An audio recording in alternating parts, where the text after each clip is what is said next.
morning, good morning, good morning, good morning. Early morning tap in, early morning tap in. All right, let's get right to it. Again, I appreciate everybody in advance for checking in, for watching, for the people that watch live, and also for the people that will catch the replay, right? So, the topic of this particular discussion is the occult is not a form of spirituality. So, let me begin to explain what I mean by that, which is also why the occult is still not really accepted in the mainstream versus spirituality. It is accepted. So, again, let me explain all these things so that we can be perfectly clear here.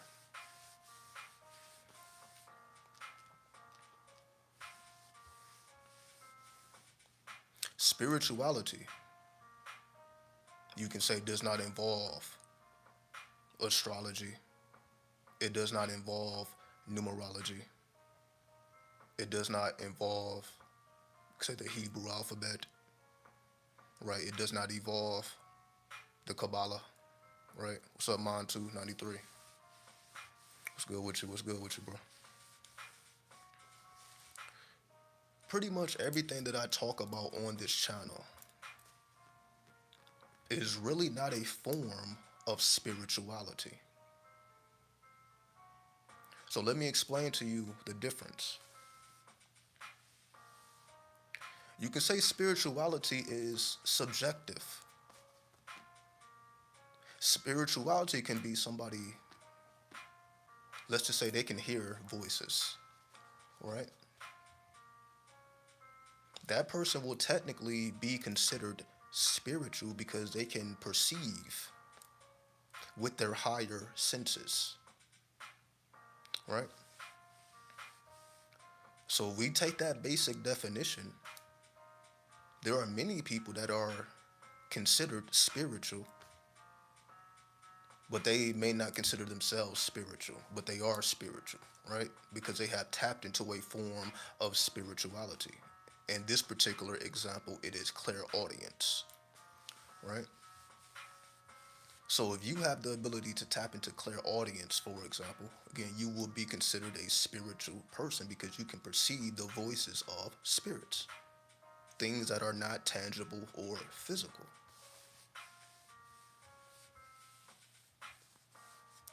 When it comes to the occult, however, right,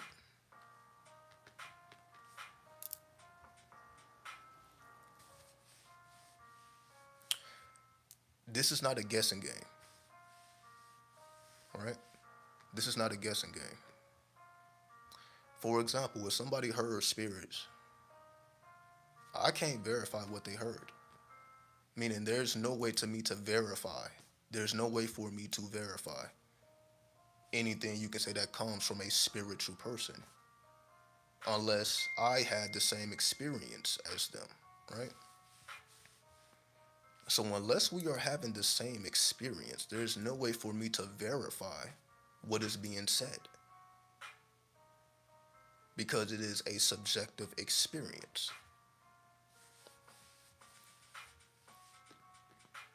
When it comes to, for example, astrology, numerology, Kabbalah, tarot, all these things,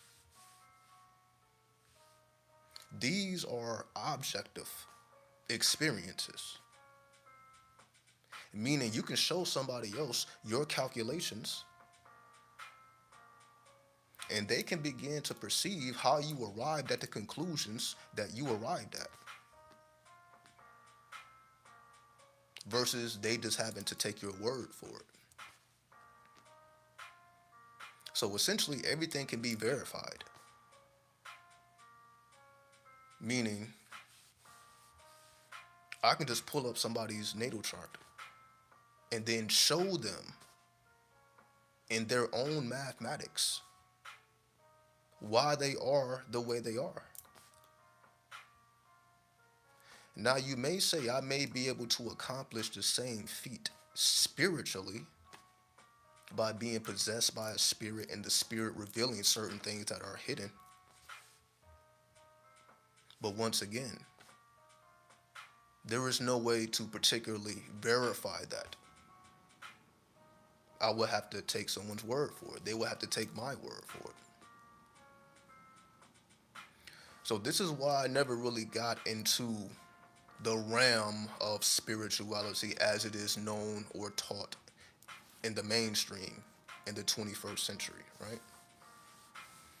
I never really was drawn to a spiritual path, even though I could be technically considered spiritual. But as you see, if you have been following me for quite some time, you see that I always speak about the occult. I'm never really speaking about spirituality, meaning things that are subjective, that cannot be verified. All right, what's up, Harmony 9? What's good with you, man? This is why I stick to what I stick to. I stick to the mathematics. I stick to what can be objectively verified, which is what I've been doing, you can say, for the past 10 years. That's why I do natal charts. That's why I do numerology charts. That's why I do all things that require calculations, because I'm able to show people within their own calculations what's going on with them, instead of me having to put somebody in a position where they have to take my word for something because I can't verify what I'm showing them or what I'm telling them. This is a main difference between the occult and spiritual paths. And this is also why spirituality is dominant in the 21st century and not so much the occult. You can say the occult was more dominant back in the day. You can say basically before 1600, before the scientific revolution, if we want a historical reference. Before the scientific revolution, you can go to school and learn astrology. And you will learn astrology side by side with astronomy. That was just how the course was set up, meaning they were not to be separated because they work hand in hand. You could say astrology is the left hand, astronomy is the right hand, but you need both hands. Which is why even when we speak about like left hand path, right hand path, that type of talk, you still need both hands to make anything work. So what I mean by that is, it's never really a matter of choosing sides. That's what spiritual people do. What I mean by that is, a spiritual person will consider them, they will basically put a title on themselves, right? Whatever spiritual system that you are a part of, that's basically what you are. And you're not really journeying beyond that. That's how most spiritual people are. Wherever they feel they fit in, that's where they are. They're not necessarily navigating to understand everybody and everything in the universe. Their sole concern is the dimensions that they are working within. I'm bringing this up to say that the age of spirituality was the previous age, which was the age of Pisces, because Pisces represents spirituality. That is the essence of Pisces. So that's why that energy still exists, because that was the previous age. So of course, even if we enter into a new age, the age of Aquarius, the age of information, the new aeon, whatever we want to call it, we still are dealing with the remnants of the spiritual paths, right? That's why everybody's like, still talking about ancient Egypt, ancient Africa, ancient China, ancient America, right? But what we miss is these people were not spiritual like we would define it in today's terms. What I mean by that is you can just observe the culture and you can say, or you can see for yourself that these were mathematicians. These were people that were putting in hard labor mathematically. We're not even just talking about the physical labor, we're just talking about the mathematical comprehension you need to even do something like build a pyramid or build a ziggurat. All these wonders of the world were not done by spiritual people. How do we know? Because if you look at the average spiritual person out here, they're not doing anything close to that.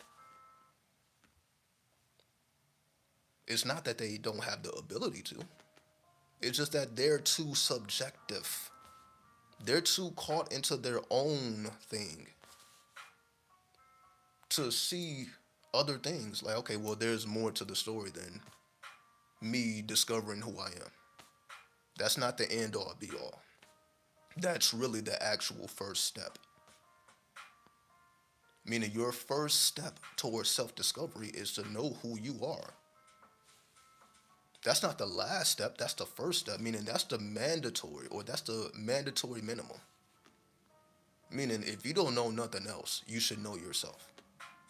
That's the bare minimum. But people treat that as the maximum. Okay, now I know who I am. I know my position in the world, and now I got things figured out. When you're really just starting out, because you're not able to build like the ancestors built, because they were not spiritual. Their sole concern wasn't, okay, who am I? What is my position in the world? That wasn't their sole concern. How do we know? Because again, we are in a society in the 21st century where that is people's sole concern. And we wonder why we don't have basically all this advanced technology that the ancestors had access to. We wonder why. Why do it seems like we're devolving instead of evolving? This is the reason why. It seems as if we are devolving or becoming more foolish instead of more scientific or mathematical.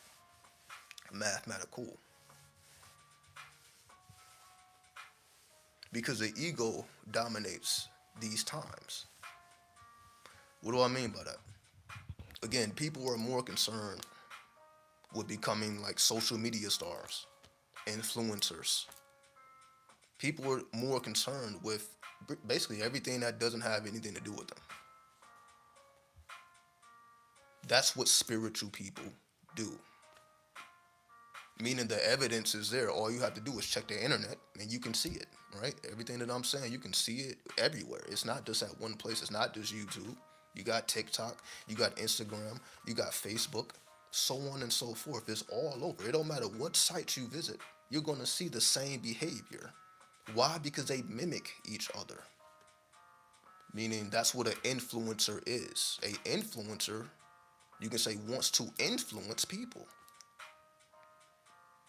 So when they influence people, people begin to mimic what they see, what they hear,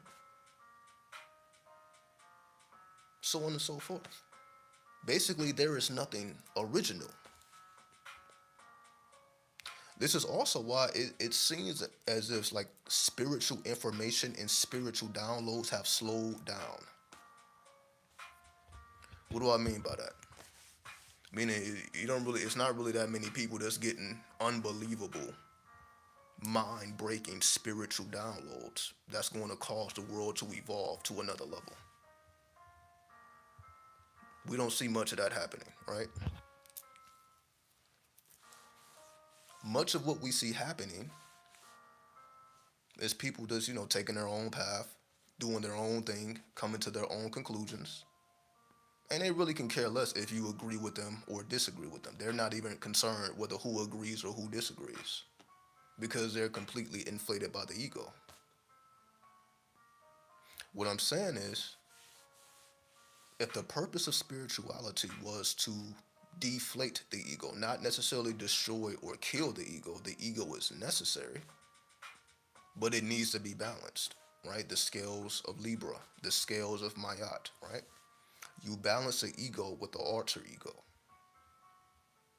But there's really no way to do that spiritually. This is basically what I'm getting at here.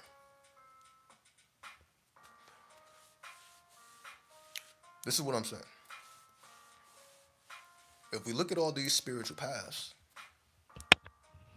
again, these spiritual paths don't make people mathematicians. These spiritual paths don't make people scientists. These spiritual paths don't make people astrophysicists, which are the type of people we need to bring in the new AI. These are the type of people we need. We don't need more spiritual people who is all about just serving themselves, who's just all about the law of attraction and trying to manifest their dream reality. And fuck anybody else and whoever else is in their way. Like, we don't need that. Why? Because we have an abundance of it, and look at what people are doing with it.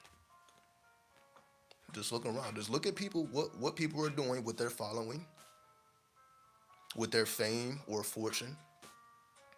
Are they really advancing the culture? Because is that not the point?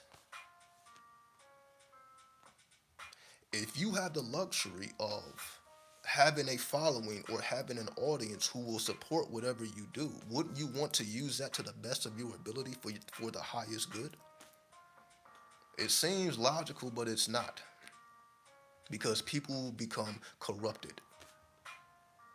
And we see that happening more times than not happening. And again, this is why we're in a situation where people are still afraid of the occult. But they fully embrace spirituality.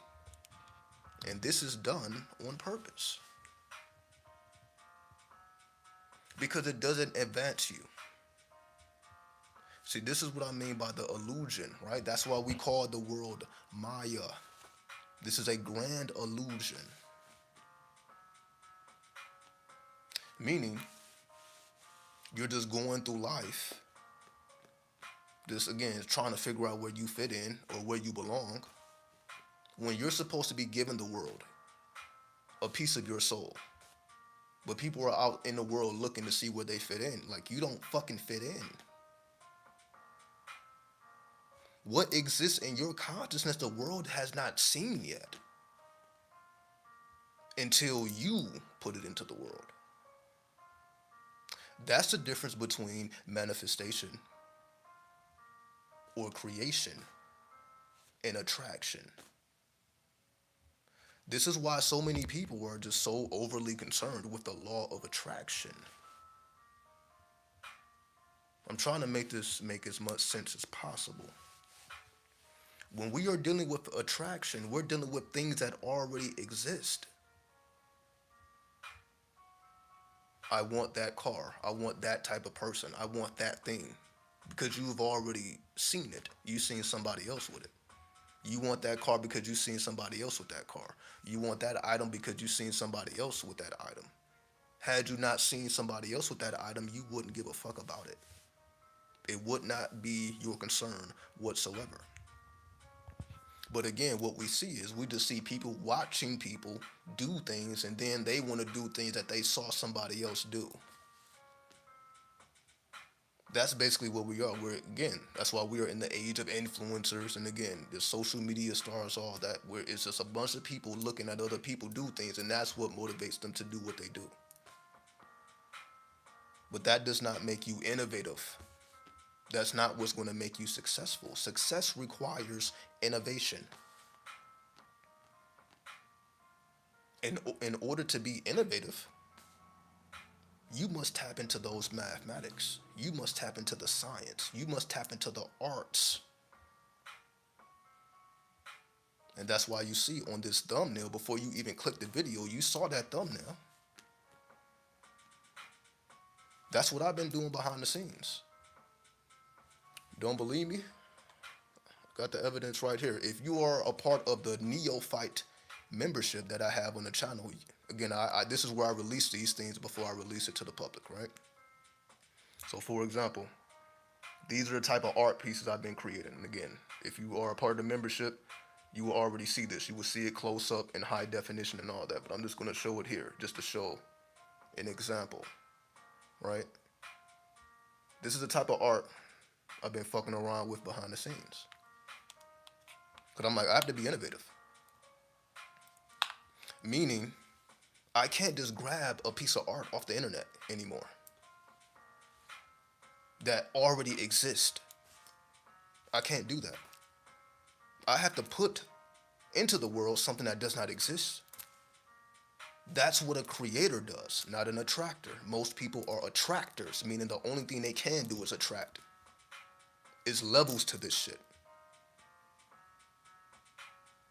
People are focused on attraction because that's all they can do. They don't know how to put something into the world that does not exist yet, because again, that takes a certain type of mind.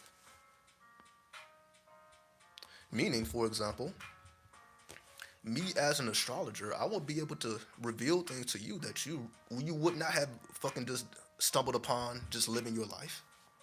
That's not how this shit works. That's not how it ever worked. Oh, you're just supposed to live life and you're going to make all these self-discoveries about yourself. That's not how this shit works. That's what spiritual people do. So I'm just showing you the difference between the mentalities of the people. Spiritual people just walking around just living life. I'm gonna take every day one day at a time. I'm just living in the moment. Those are those type of people. Living in the moment type of motherfuckers. But you can't be in a moment if you're innovative. You have to be futuristic. You have to figure out, damn, how do I put this idea into the world? Meaning you have to be thinking about the future when the idea already exists in the world. You can't be in the moment for that. Because if you're in the moment, you're not thinking about, okay, how am I going to accomplish this task? How am I going to give the world something that does not exist yet, or a perspective? If it's not a physical thing, at least it's an idea or a perspective that other people have not came to the conclusion of because they don't have a mind like yours. Meaning they're spiritualists, they're not occultists. All right? So meaning what I'm saying here is it is the occultists who bring forth the changes in the aeons. For example, when the pyramids were built, that was a change of aeon. Meaning people didn't just one day become smart and learn how to do that shit. That's why ancient Egypt even has an ancient Egypt, if you can understand what I mean by that. The Egypt that we're familiar with even had an ancient Egypt, right? Meaning, just because you were in Egypt thousands of years ago, that don't mean you witnessed the building of the pyramids. And if you really do your studies, you realize that the pyramids were not even built by the Egyptians. It was built by a foreigner. If you really do the research. So it wasn't the Egyptian people didn't even build the fucking pyramids. They more so inherited it, just like the Sphinx. So like the most famous evidence of Egypt and ancient people, it wasn't even them. They're not even responsible for it. It was somebody else that came in and upgraded them and advanced them, as it always is. Right? As it always is. In modern times, that's what a Jeff Bezos does. The Jeff Bezos who invented Amazon, which completely changed not just an individual's life, but the whole world. Like Amazon, again, is legendary shit. Like the way that it's set up, because it satisfied a need that the people wanted. People wanted overnight delivery. People wanted instant access to their digital products. So what Amazon did, Amazon fulfilled what the people were already wanting. That's why when Amazon became a real thing, people automatically just went to it, even though it started with books. It started with literature and then it expanded into all these other things. But the cornerstone of it was literature, people seeking knowledge. And from people seeking knowledge, it expanded into all these other things. Now it's its own entity. So that means when you order from Amazon, you don't have to wait on, you can say, the mail right? The UPS, right? The UPS mail or whatever the name may be for the mail, right? USPS, United States Postal Service, whatever they decide to call themselves, right? Because they move at a snail's pace.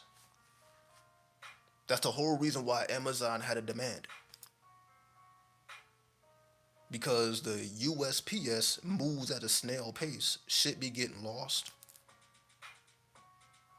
And then they charge you crazy amounts. Like if you do want an overnight delivery or you want a 48-hour delivery, then they charge you ridiculous amounts.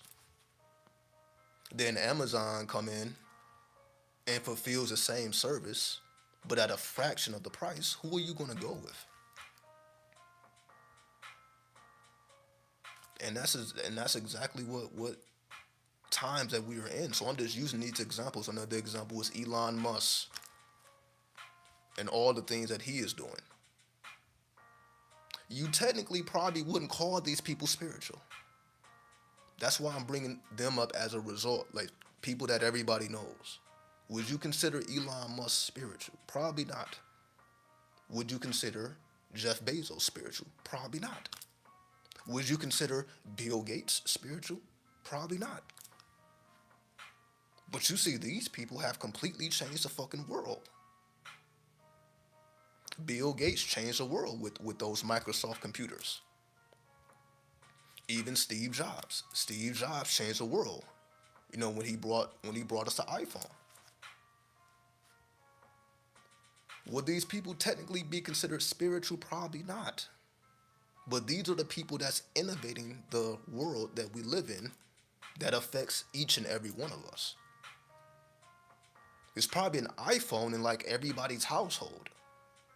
If you basically are into iPhone, like unless you're into Android. But if you're in an iPhone, you can say most households have a fucking iPhone, which was the plan. Basically, every household has a smartphone. If it's not an iPhone, it's a smartphone. So whether it's Apple or Android or another one, a Google Pixel or something like that, it's still considered a smartphone because it relies on artificial intelligence. What I mean by it relies on artificial intelligence is when you look up your Google Maps or your Apple Maps and you get directions to where you're trying to go, that's possible because of artificial intelligence. For those of us who have been around long enough, we know how cell phones used to be before they were called smartphones. Before they were called smartphones, you can say the games that you can download was like ping pong. You had access to a calculator. You have access to ping pong. You can make calls and you can make texts. I even remember my first cell phone. My first cell phone could barely even get on the internet. It would take like a whole minute just to load a page of Google Images. So we're talking about like the mid 2000s. So I remember these times. I remember phones before they were considered smartphones, when they were just basic phones. But with the invention of the iPhone, that started the age that we're in now. These age of smartphones and smart devices, just like Siri. Siri is artificial intelligence. So when you hit your Siri button, Siri, how do I get from here to here? Siri, what does this word mean? Siri, who is this person? When Siri brings you back those results, that is a form of artificial intelligence. That's not a human being giving you those results. That's artificial intelligence, right? So a smartphone is based on artificial intelligence, right? So we are in the age of artificial intelligence. That's why I'm always talking about technomancy. Meaning we are here to be technomancers in the 21st century, in the age of information, in the age of Aquarius. It's for you to be a technomancer, meaning you must learn how the internet works. You must learn how these things operate. You must learn how computer works. Because people are literally doing amazing things. With a computer, you can create a whole application that people can download to their smartphones. With a computer, you can do that. You probably can create applications off a cell phone, but you can damn sure do it with a computer. A computer allows you to create applications that are useful for everyday people. How do I know this? That's why you have them right now. If you have a smartphone, which you do, because you wouldn't even be able to watch me without a smartphone because you need a YouTube app unless you're watching this on the computer. Or I guess a TV, like a smart TV, but even that's artificial intelligence. So you need artificial intelligence to even tap into what I'm doing now, to tap into what anybody's doing on the internet. So what I'm saying here is, most spiritual people are not thinking about any of this. They're not thinking about, okay, well, what's the next level to Amazon? How do we advance these smart devices? How do we make computers more advanced? Maybe it's time for us to develop apps so that we can do these calculations, these occult calculations, more easily. But you see, that's not the direction that the world is moving in, is it? They just want Jeff Bezos to be that person. They want Elon Musk to be that person. They want the Bill Gates to be that person. They wanted the Steve Jobs to be that person. They basically just put it off on someone else. Why do you think that is? Why do you think the world is comfortable with just one Elon Musk, with one Bill Gates, with one Jeff Bezos? It was only one Steve Jobs. It's only one with Warren Buffett. But again, I don't know what his technological advances are. So I'm just speaking about people with technological advances, right? The world is comfortable with it just being one of these people, or just a handful of these people, right? Who go on to become billionaires. Do you know why they become billionaires? Because they are satisfying a world need. See, we can question who these people are and what they do in their private lives all day. Which is, a lot of people get caught up into, again, what these people are doing in their personal lives, which is irrelevant. But again, that just goes to show what type of people that we're dealing with here, right? These people become billionaires because they are satisfying a world urge. The world needed these things. The world needed computers. The world needed smartphones. The world needed an Amazon. So the person or the team or the group that took on the task of making these things a reality, they were well rewarded. That's the definition of a technocrat. See, now I'm just introducing you to words that you may not be familiar with. You may not be familiar with technomancy. You may not be familiar with a technocrat. That's also, who am I thinking about? Mark Zuckerberg, right? The creator of Facebook or Meta, right? You can throw his name in there too. But you see, it's only a handful of these people. While the majority of the world is considered spiritual. So I'm just showing you how this works. Why is the majority of the world spiritual when you only have a handful of technocrats? Why does the world prefer to be spiritual instead of innovative? Why are people overly concerned with their own situations and circumstances? And then we wonder why the world is so fucked up. That answers your question right there.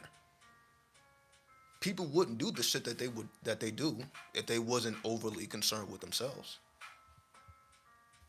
Meaning you wouldn't feel the need to take from somebody else if you were not overly invested in your own self-preservation. What I mean by that is, if you make the decision to rob somebody because you have no money to feed yourself, why is it that person's problem? Because is the true problem not us ourselves, like, okay, well, what the fuck is going on with us?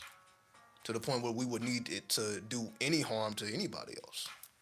That's a problem within us. That's not a problem with them. That's a problem within us. But because we don't want to solve that problem within ourselves, we push it onto other people. And when we push it to other people, that's when the world becomes fucking chaos.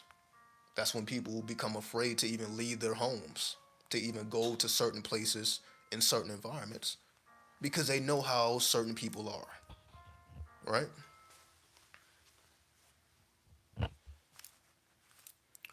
What's up, Esoteric 47? So I'm just bringing all this to your awareness so that you don't fall for the trap. That's what I'm here for. Again, I'm not here for the clout, not here for the money, I'm not here for the fame. I don't show up for any of those reasons. I show up because it's necessary. I need to look and go beyond myself and not just be overly concerned with, okay, well, my personal situation, what I need to do for myself. That's my problem. That's things that I will figure out on my own. But when it comes to the world and the gift that I have to give to the world, I'm like, yo, I need to give you technomancy. Because if I refuse to do that and I just keep it for myself, then I basically wasted my time here. Subjectively, I may be a master.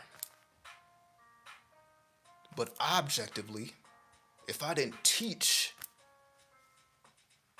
and make more masters, then what did I really do for the world? Why was I even here? If you are a master and you didn't create more masters, what the fuck were you here for? If you didn't pass down a game. But again, that's how we end up in situations that we're in now. Because people didn't pass down the game. Because they were overly concerned with them just possessing the game, them possessing the secrets. And they didn't want you to have access to it. It don't matter if these people were a part of your family. It don't matter if these people were your friends, your colleagues. People just kept the shit to themselves and they took it to their graves. You know how much information is lost in the grave and death because people refuse to release certain information? That's why when they say when an elder dies, they take a whole library with them. Because when a particular person dies, all of their experiences go with them. Now we no longer can access what they knew. But it really wouldn't be such a big deal if they made more masters to continue their work, now would it? That's my whole thing. If you're not creating more masters, but you are one, you are a master of your particular craft, whatever your craft may be. If you don't have students, apprentice, adepts, and raising them up to the God level, to the Satan level, then what are we doing here? That's why, again, we only have a handful of people that's actually doing the real work while everybody else is just consuming it. That's why they call us consumers, because it's like you're just feeding on the energy of other people and their work. The people who actually took time to code so that you can use the applications that you use, so that you can use these smart devices that you own. Somebody had to code to make these operating systems. Somebody had to code for that. Somebody had to learn a language that they were unfamiliar with, a mathematical language, a binary language, and put it to use so that the world can have access to it, which probably took a very long time, especially if it's just one person. See, people don't understand the hardship of this because they're not doing it. They don't understand, like, if you are an app developer, again, just check out the news at how, these app stores are not properly paying the developers. How the app stores have to take 30% of everything that they make? See, most people don't know about this stuff. We just download the apps. We don't realize that Apple takes 30% cut. Out of everything the developers is supposed to make, Apple gets 30%. But it's the same with YouTube. Like every time somebody gives somebody a super chat, when you want to support your fellow creators, if you give somebody $100, they're only going to get 70 of that because YouTube gets automatically 30% of it. That's just how the model is. That's why everybody, puts their cash apps up and puts their Venmos up and their PayPals up because at least you're going to get a bigger percentage. As opposed of, again, you're only getting 70% of your own labor. Meaning you were the one that went live. You were the one that had to take time out of your day. You were the one that had to do the research based on what you're speaking about. All this is based on you. And when it's all said and done, you're only going to get 70% of it. It's the same thing with OnlyFans, for the women out there. OnlyFans takes 20% of everything you own, or everything you earn, not own, everything you earn. So if you made $10,000 in a month, $2,000 of that is for them, just for hosting you, just for being the platform. So just for supplying the platform, they get $2,000. And again, I'm not saying whether it's right or wrong. What's up, Violet 93? I'm not telling you whether it's right or wrong because they built the platform, so they are able to make the rules. That's really the point I'm making. If they build the platforms, they can make the rules, right? But if you build the platform, you make the rules. Excuse me. So why don't we have more app developers? People that's creating smart devices, computers, technology as a whole. Why don't we have people beyond, again, the Elon Musk, the Bill Gates, the Mark Zuckerbergs, previously the Steve Jobs? Why is it only a handful of these people? Because the world is caught up, you can say, in social media, right? The world is caught up with influencers, right? Because it's a good way to pass time. How do I know? So you can be on TikTok all goddamn day if you wanted to. It's so crazy that they literally, within the app, they actually tell you, like, yo, maybe you should take a break. If you have TikTok, you know what I'm talking about. If you didn't stroll too many times, they actually, like, yo, maybe you should slow your ass down. Why is that even possible? Not why is it possible, why do they do that? So I guess if you, like, stroll 50 times or some shit, then they're going to hit you like, yo, maybe you should slow your ass down. Maybe you should go to sleep. Because they know damn well how addictive it is. Motherfuckers to be on that shit all day, especially children. Now, again, it may not be somebody like me, but I can understand why a child or a teenager can be completely addicted to this social media because you got access to every fucking thing. You can be in your room and you have access to the entirety of the world. You have access to other people's consciousness. Again, this is the new age. Again, I don't even have a problem with that. I would rather people, just be in the comfort of their homes and they can earn an income if that's what they want to do. So instead of children just going out in the streets and just being destructive, they can have something to do. They can have a form of entertainment so that, again, they don't be destructive, fucking shit up for other people. I have no problem with that. Because it all depends on how you use this technology. It's not that technology is good or bad. Technology is neutral. It's all upon how you choose to utilize it. Because we are technology. The human body is a form of technology. Technology is just not just things that require batteries. Like cell phones, computers. That's when we think about technology, we think about cell phones, computers, again, things that require batteries. But you also have what is called natural technology, which is, again, or ancient technology, which is where the human body comes from. The human body is a form of natural technology or ancient technology. You can say that the planet is technology. The planet Earth is technology. The universe is technology. It's just a form of natural technology because obviously it has a mind of its own. It's like artificial intelligence. Does it not seem like the universe is ran off of artificial intelligence? See, this is what I'm saying by new thoughts. You don't even have too many people that can even comprehend what the fuck I'm really speaking about here. Because what they consider it God. What we call God may in fact be a form of artificial intelligence.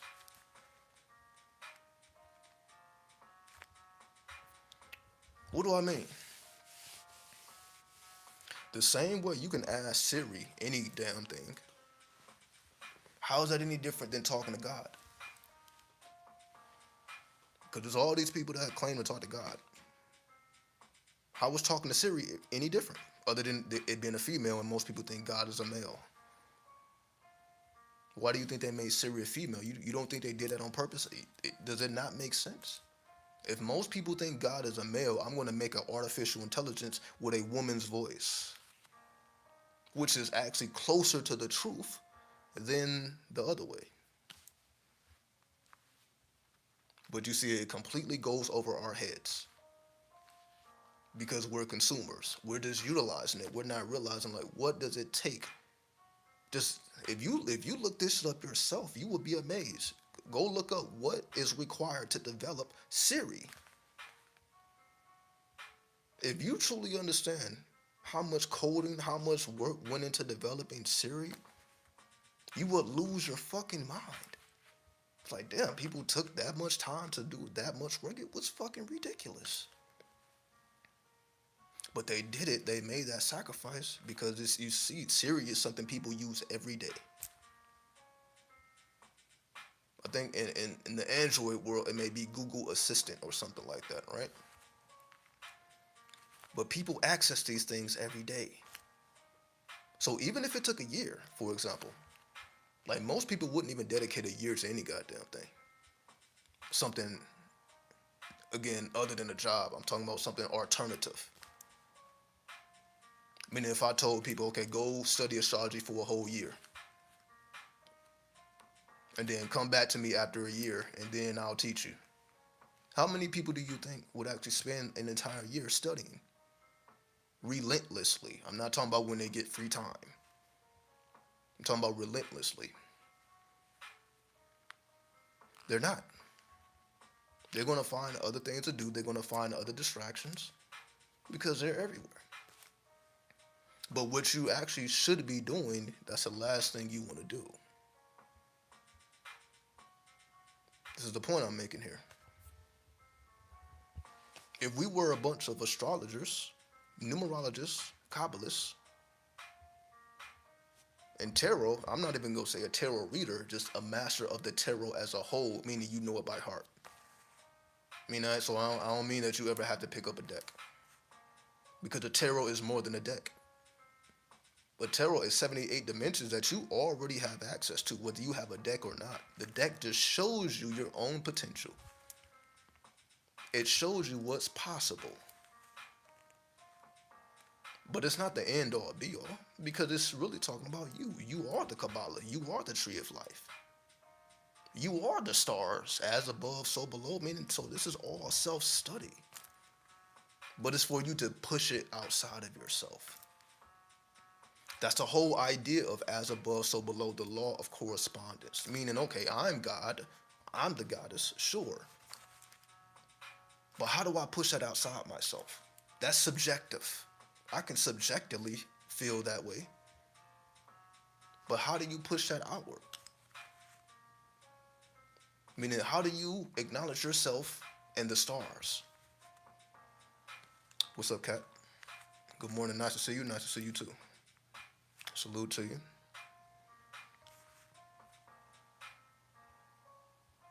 So I'm pointing out all these things because this is what I see. Everybody's a god, everybody's a goddess, everybody's a king, everybody's a queen, right? Everybody has self-identified themselves as something divine, right? But when you ask them to create instead of attract,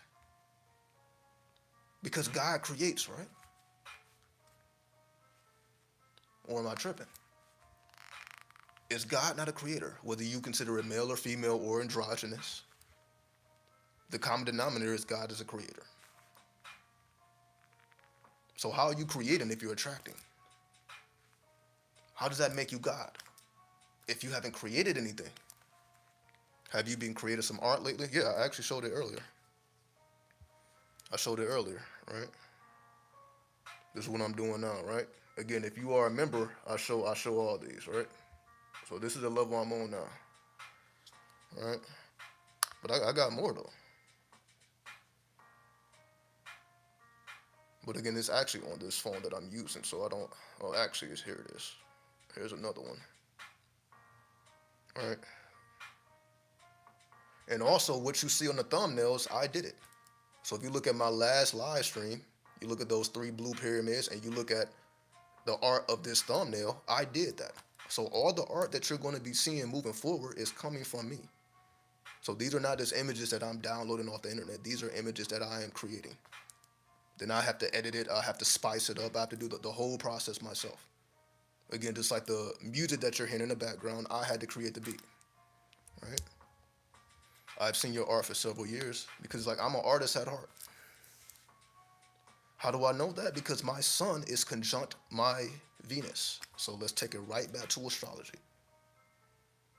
Meaning, I can perceive myself as an artist all I want. But when I'm able to verify it in my chart, now I know, like, oh shit, I really am an artist. Now I have evidence. I have objective evidence. That's why astrology is so powerful. That's why your natal chart is so powerful. That's why your numerology chart is so powerful, because it gives you objective evidence of what you already knew, but you could not have proven. Again, just like I was saying, anybody can think they're an artist, that they're God, that God is the king or the queen. But how do you prove that? You prove it with your works, right? And then you prove it with your mathematics. So when I look at my chart, meaning obviously I've been into art the whole time. Again, I'm an artist first. Even though, again, I don't like using the term artist because artists are constantly taken advantage of.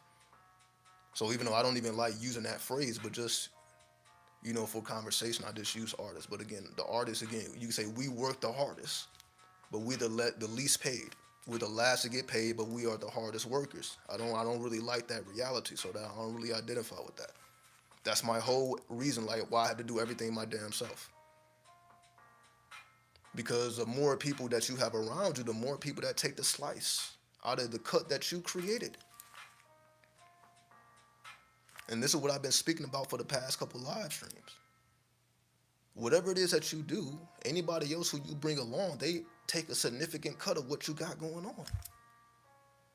Meaning, if you are a artist, a music artist, a recording artist, every time you have to buy a beat, they take 50% of the writing credit. I've already spoken about this, right? So the more people that you bring in, the less of a cut that you generate. This is my whole point of, it will simply be easier to invest in software to learn how to do things yourself than trying to buy art from other people. What's up, Ty? Peace to you. Salute to you. All right? It's just easier to invest in software and hardware, which is the technology, and learn how to do these things yourself than trying to get it from other people because they're going to fuck you over. They're going to fuck you over, right? It just is what it is. That's just the nature of the business. So if you want to avoid being fucked over, you have to be a self-creator. Meaning, even if I use anybody else's music or anything, YouTube can copyright strike this video because I'm using somebody else's works. But if I'm using my own works, YouTube can't do a goddamn thing about it. If I'm showing my own art, YouTube can't do a thing about it, right? If I have my own consciousness, speaking my own words that has not been repeated or I didn't hear this from anybody else. This is my own conclusions after observations. YouTube can't do shit about it. There's no plagiarism going on. Everything is self-observation, which is, in the age of Aquarius, this is what we're supposed to be doing. That's why I'm speaking about it. If we are in the age of Aquarius, Aquarius represents rebellion. It represents independence. It represents a break from the old way. That's what it means to be in the age of Aquarius, to break away from the old way, which is the old way is the spiritual way. That's why I said most people are spiritual, but they're not technocrats. The world needs technocrats. The world doesn't need more spiritual people. It's enough of them. That's why, again, I'm always encouraged to be a technomancer. Be a word that people don't even know what it means, but it actually has a meaning. I can type it in right now. All right? Let me see if I have it. Just for people who think like, oh, like, oh, that word doesn't have a meaning. Hold on, give me a second. Because again, I'm working between these two phones. Sometimes the app be on this phone and this phone, so I don't even think it's on this phone, but I'll download it right now. Actually, I should just be able to. Hold on. I just want to show y'all the evidence. Let me just type this in. Technomancy.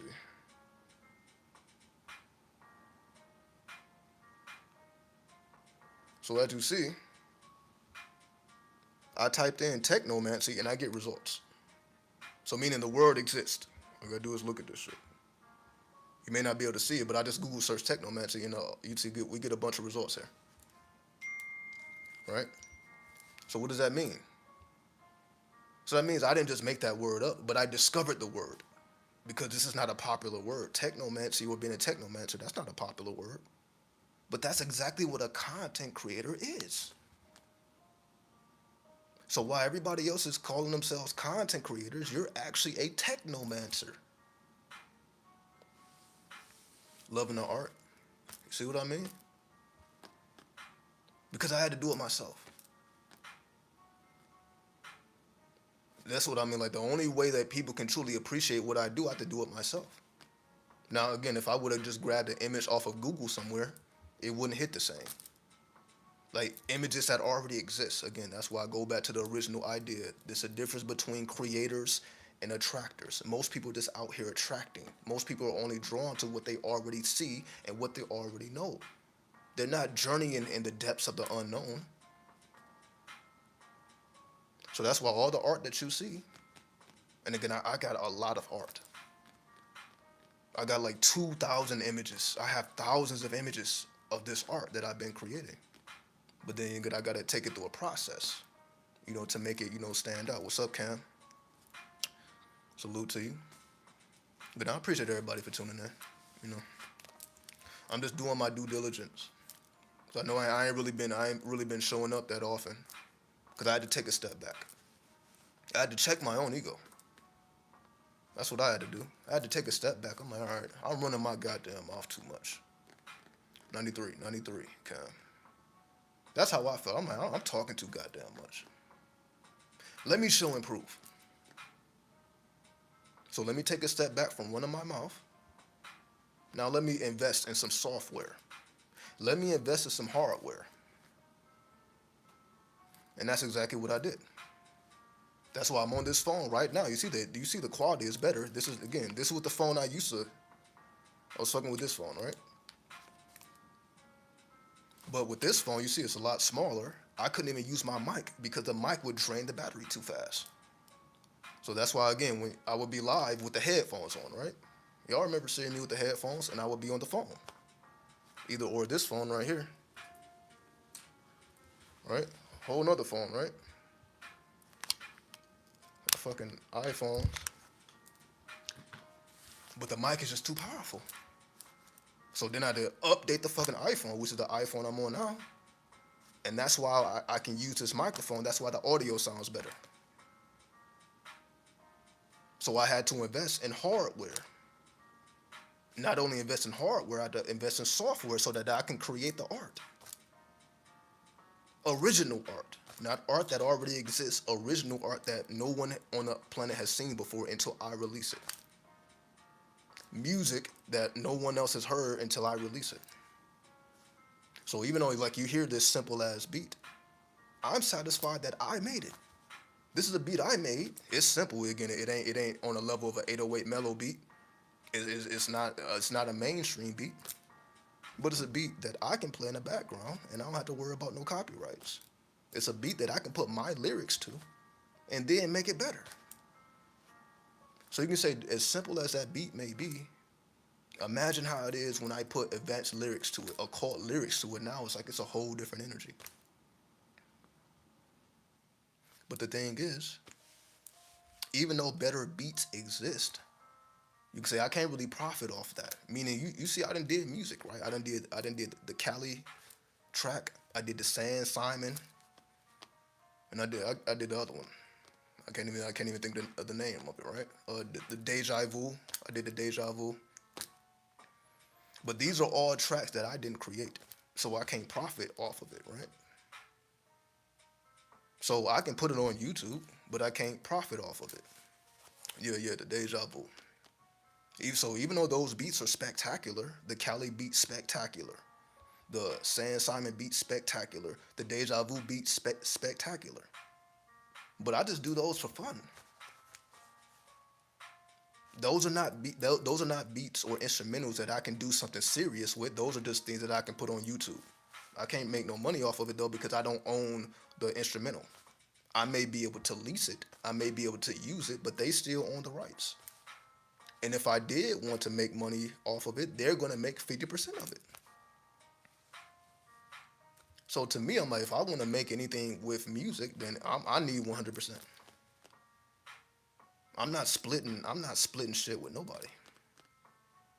If I don't have to. Because again, I'm like, it's not profitable enough to take it seriously. If I had to split every time I come out with a track, 50% of it is already gone. What's up, Tangela? 93. Salute to you. That's my whole thing. That's why there's so many starving artists. That's why so many struggling artists. Because they have to pay everybody else before they get paid. So you're paying the producer to produce the beat. You're paying the engineer to record, to mix, to master. And this is before the marketing. This is before the advertisement, which also costs money. You got to market. You got to advertise. And none of this guarantees that the track is going to catch on. But you still got to do it. So you see, that's hundreds of dollars. That's not even guaranteed to come back to you. And this is what most artists have to go through. Recording artists. All right? Meaning I've been doing music for 10 years, right? I've been doing music since like 2010, right? I got tracks going all the way back to 2010, right? It's only now that I began to really make my own beats, though. It took a decade. I had to master my lyrics. I had to master certain attributes of hip hop till I was able to master others. So in other words, it took me 10 years of hell. That's why I'm telling you now, so that you don't have to spend 10 years of your fucking life trying to get on, trying to be put on, trying to link up with this person, trying to link up with that person, trying to do this, trying to do that. And then nothing takes off for us because, again, it's like nobody has all the pieces assembled because that's something that you have to do for yourself. So while most people are walking around or running around with managers, with accountants, again, if you get a record deal, all these people become assigned to you. They give you a manager, a road manager, or a tour manager. They give you an accountant, right? Yeah, you know I know. So that's what I mean. Like this is why this is such a hard path. I know what we go through. I know what we go through. This is a dirty ass game. I know what we go through. That's why I'm here telling everybody like, yo, we have to do it ourselves.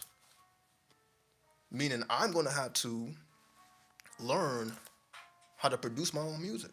I'm not saying that I'm the best at it, but I'm decent, right? I'm decent. I'm not legendary. I'm not even going to say that I'm just good that this shit is going to pop off. But I'm decent.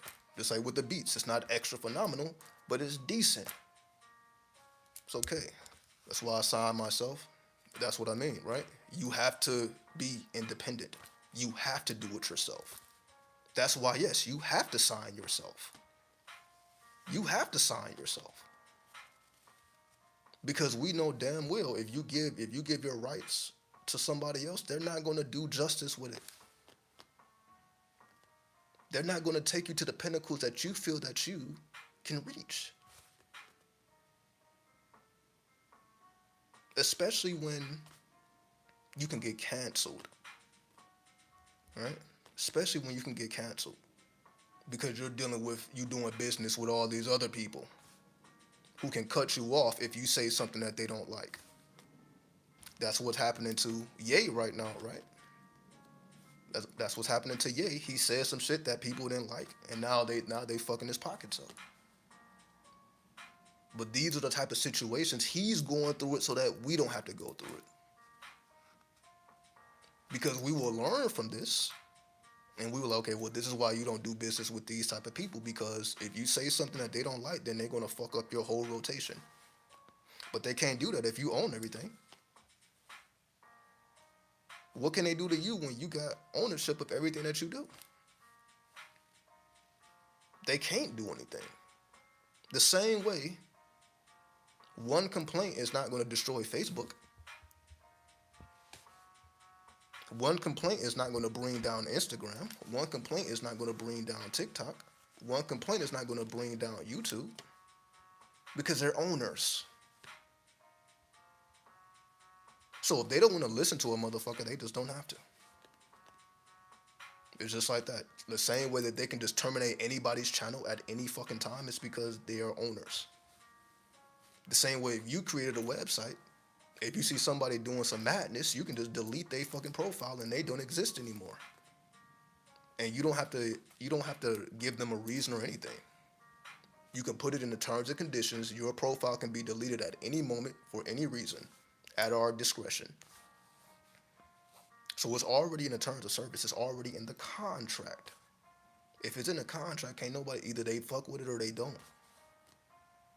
Right? It's their decision. It's not your decision, it's their decision.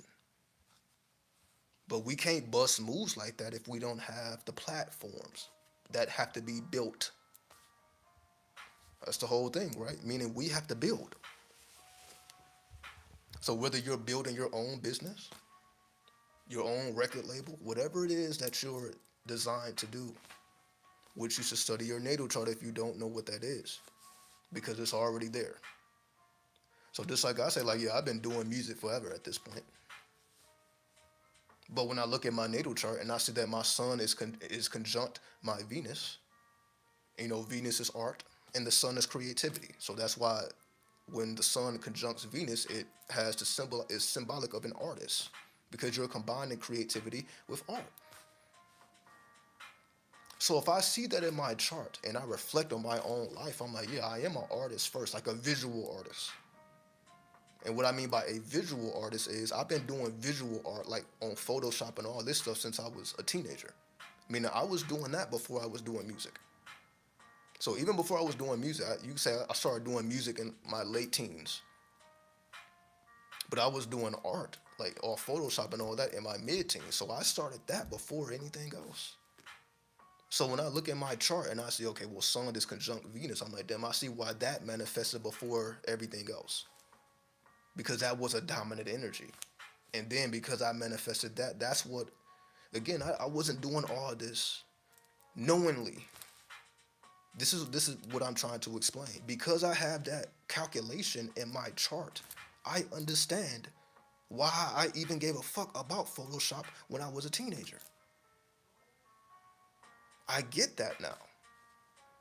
Because when I look back, I'm like, damn, what made me even give a fuck about that? I don't really have an answer. I'm like, I don't know what made me give a fuck. All I knew is I gave a fuck. When I discovered it, it just changed my life. Once I discovered what Adobe is and what Adobe could do, whether it's Photoshop, whether it's Premiere Pro, whether it's Adobe Audition. These are all applications I've been using for like a decade now, right? But again, if you ask me, well, did somebody introduce you to Adobe? No. These are all things I discovered myself because I had access to the internet like everybody else. So just having access to the internet, having access to YouTube, you learn new things, you discover new things. So in the process of me just having access to the internet, I discovered Adobe. I'm like, okay, this is how people are doing their art. Okay, people are doing their audio with Adobe Audition. People are doing their video editing on Premiere Pro. So once I'm like, okay, I need those products. So when I look at the art that I do today, I'm like, yeah, I've been doing this for a long ass time. But I'm like, I see why though. Like it's in my chart, so you can say I move in that direction whether I realize it or not. That's a direction I naturally move in because that's a particular point of reference in my chart. So when I look at that and I reflect on my life, I'm like, damn, that is true. That ain't something that I have to figure out. Like, what the fuck does that mean? I'm like, oh shit, that's why I've been doing this as long as I've been doing it. And again, I wasn't thinking about, okay, I'm gonna actually use these skills to be a YouTuber. That's not how it worked for me. Like I was naturally an artist. I just so happened to do YouTube videos. But that's not why I do art. That just became a vessel in which I can put the art out to the world. You could say my art is just hip hop, all the elements of hip hop, right? Because I've been doing that the whole fucking time. So even before I was rapping or MCing, I was b-boying as a teenager. So before I even stepped to the mic, I was in the streets busting moves. You know what I mean? So like I'm like when I like it's early like my first album like was an Eminem album because I'm from Detroit. So Eminem was just the biggest thing on the fucking planet. My first album, I think I was like 8 or 9 years old. Eminem. I wanna hear that fucking demonic shit. When I look back at it now, I'm like, oh, do you think it's coincidence why I be talking about all this devil shit, all these demons, all these jinn? I'm like, well, damn. If I think back at what the fuck I did at the age of 8, I was just so enthralled by these fucking Eminem albums because this was just the energy of Detroit. He didn't create the style. The style was created by Esham. For those who don't know, Esham created that horrorcore, that whole genre, like the 3 6 Mafia, again the Eminem, that horrorcore, that was created by Esham, who was an artist from Detroit. He's just underground. Like if you ask the average person who Esham is, they don't know who the fuck he is. But you know, for the real hip hop heads, they know exactly who that is. Like, yo, he created a whole fucking genre. And his name is not even mentioned at all. But he created a genre. Now, is he the best? Probably not.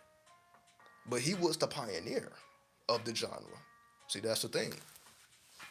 Just because somebody pioneers something don't mean that they become the best at it once other people begin to catch on to what's going on. And then that further takes us into music, right? Which is what I was explaining before in the previous video. We just have a bunch of people that mimic things. We have a bunch of mimickers. Meaning, if a Migos beat is hot right now, now everybody wants to hop on a Migo type beat. Just look at YouTube. YouTube has all these instrumentals, all these beats. Migo type beat, right? NBA Youngboy type beat. Young Thug type beat. Gunner type beat. It's all populated over YouTube. But if I do that, basically take somebody else's sound, I'm not going to be as successful as them. So why do it? Because the first person that the person is going to think about when they hear that beat, they're going to think about that sound. So if I'm on a Young Thug type beat, for example, immediately when you hear that beat, you're going to think about Young Thug. But when I start rapping, you realize, no, that's not Young Thug. That's whoever that is. It's not going to hit the same. Even if you're fire. Even if you got the lyrics, but again, people still initially thought about the sound. Yep, intellectual properties. This is what I mean. You would be better off creating your own sound than trying to take a sound that already exists in the world. Right? That's the whole thing of what I'm doing now. Like when you listen to, not when you listen to, but when you hear the music in the background, you don't automatically think about a certain person because it's an original beat. The beat is not based on how somebody else sounds. That's why I'm like, even though the beat is simpler, it's still original. So basically, when I put my imprint on it, it's not going to sound like nobody else's music, which is the last thing an artist should be doing. So why is it so okay for people to just jump on these other sounds that exist? Because again, people are not original, people are not innovative, but that's the core element of hip hop: innovation, being futuristic, seeing things before it happens. Because everybody else is in the moment. Everybody else is in the moment. So whatever the trend is, that's they hop on trends. That's what people do. So again, if a Young Thug beat is trendy, then they're gonna hop on that beat. If the Migos beat is trendy, they're gonna hop on that beat. Whoever got the sound that's dominating the world, people are going to try to mimic that sound instead of creating the next sound. Like for example, like the beat sounds simple now, but imagine where I would be in a couple years sticking to making beats. So even though the beats you can say are decent now, but in a couple years you can say, oh, they're good. They're like, oh shit, that's pretty good. It may not be that way now, but again, you got to be futuristic. So instead of me, basically, you can say 3 years are going to pass anyway. This is the point I'm making. 3 years is going to pass anyway. 2 years are going to pass anyway. 9 months are going to pass anyway. So I can take that same time. I can take that same time to learn software instead of trying to invest in all these producers and all these engineers. And I get nowhere. Because the same time is going to pass. So if I'm going to be investing my time, my energy, and my resources, it's actually more profitable for you to get on with your own sound than trying to sound like someone else, because the same time is going to pass. So you can say you spent 9 months in and out of the studio, downloading all these beats off YouTube, in and out of the studio, paying producers, paying engineers, paying this person, paying that person, paying the marketer, paying the advertisement. And then you get nowhere. I'm not going to say you don't get nowhere, but you can say you're not moving at a pace fast enough for you, right? Nobody really thinks about this because you don't have an original sound. You think that that's why they think like, oh, I'm not moving as fast as I could be thinking. Right? This is what I mean by people truly don't understand why they don't succeed at what they don't succeed at. I don't even know why I'm pointing to my temple. Like what is the significance of that, right? This is what we do when we talk, right? I need to point at my heart, I need to point at my temple. I'm like, yeah, what the fuck does that even mean?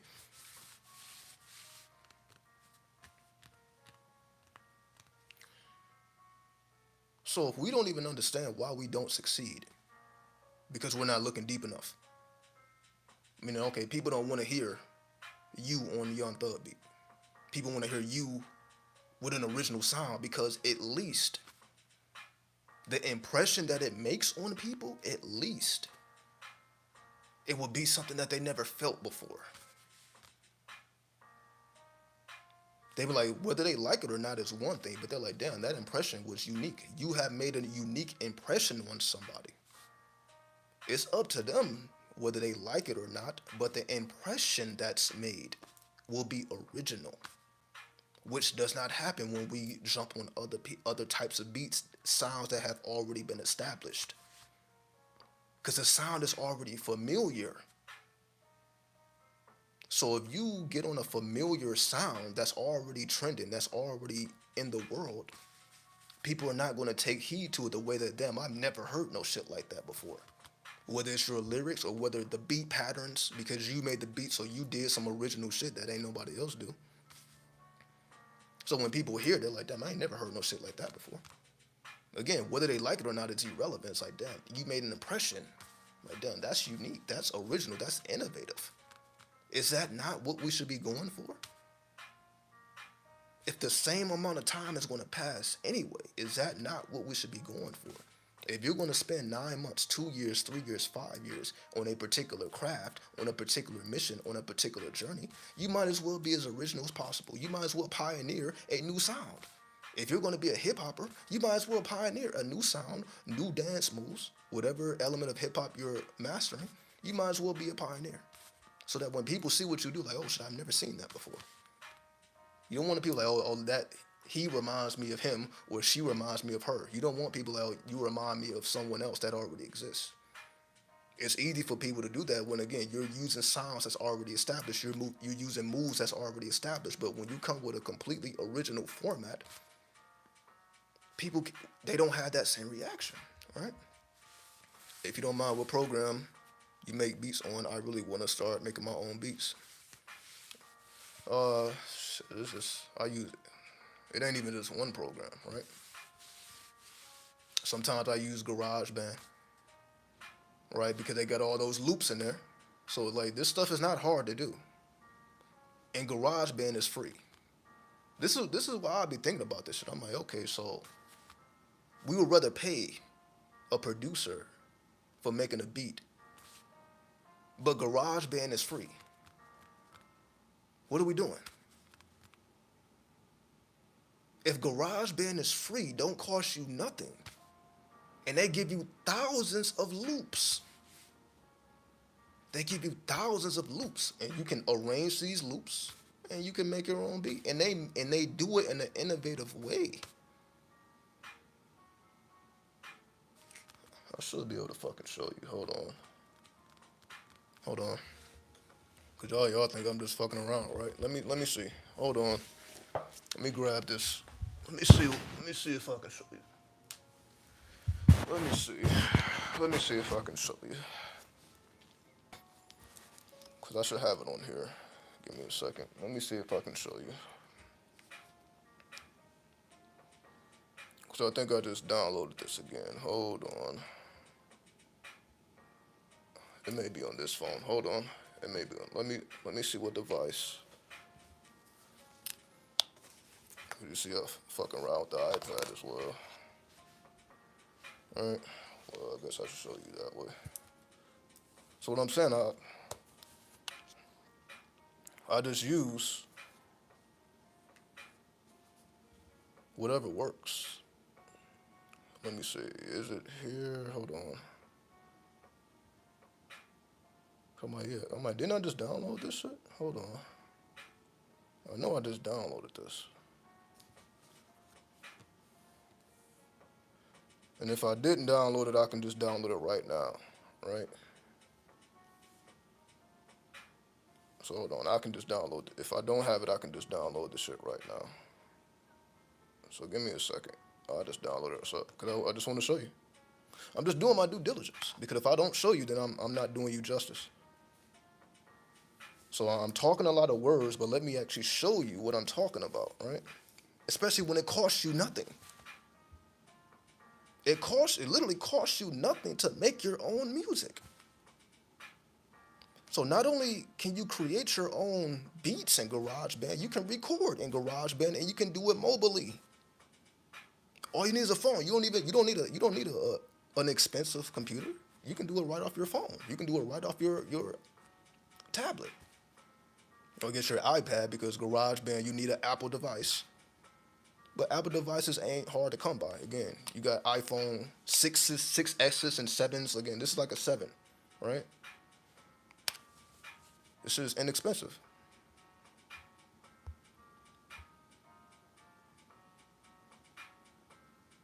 Do that so we can partner as my in-house. Again, I gotta do it. All right. I'm just taking the steps that need to be taken because we need this. We need this, right? We need people that are independent that can show. So not just do, but also show. That's why I'm like, that's why I don't mind showing the game because that's what I'm here to do. Like, why the fuck wouldn't I show you what works? It'd be different if I was just showing you some shit that don't work. Okay, yeah, go download that beat, go in the studio, and you're gonna be nah, no. If you take the time to learn these applications, you will be more successful than you're trying to sound like anybody else. But it takes time. I'm not gonna say that you're gonna do this shit overnight. But once you learn it, and once you put some time and you invest time, like, yo, why would I do anything else? Why would I ever pay for another beat again when I can make my own and make them original and make it sound like something that people have never heard before? And that's before you even lay down your lyrics. Before you even lay down the beat is just original. Again, it don't have to be super ridiculous. But again, I think that we have been hypnotized by these advanced beats and these advanced instrumentals that we feel like we have to play in that field because the beats are so powerful. What I mean, like, if you listen to that Pop Smoke, Welcome to the Party, and you listen to that beat, the beat is fucking amazing. Like, god damn, yeah, that beat will take you out of the hood if you're able to produce some shit like that. But it takes time, though. That ain't something that happened overnight. Like, a lot of these producers been producing since they were teenagers. Like, as long as I've been doing art, there's some producers that have been making beats since a teenager. Again, that's like a Young Chop. Like, when you look at what happened in Chicago with Young Chop and Chief Keef and the whole 300 movement back in like 2012, these were a bunch of teenagers rapping and making beats, and they created a whole genre, drill. This was done by fucking teenagers. Well, no, I'm not saying that they created it, but they made it mainstream. You can say it was created by a whole nother person, Dro, right?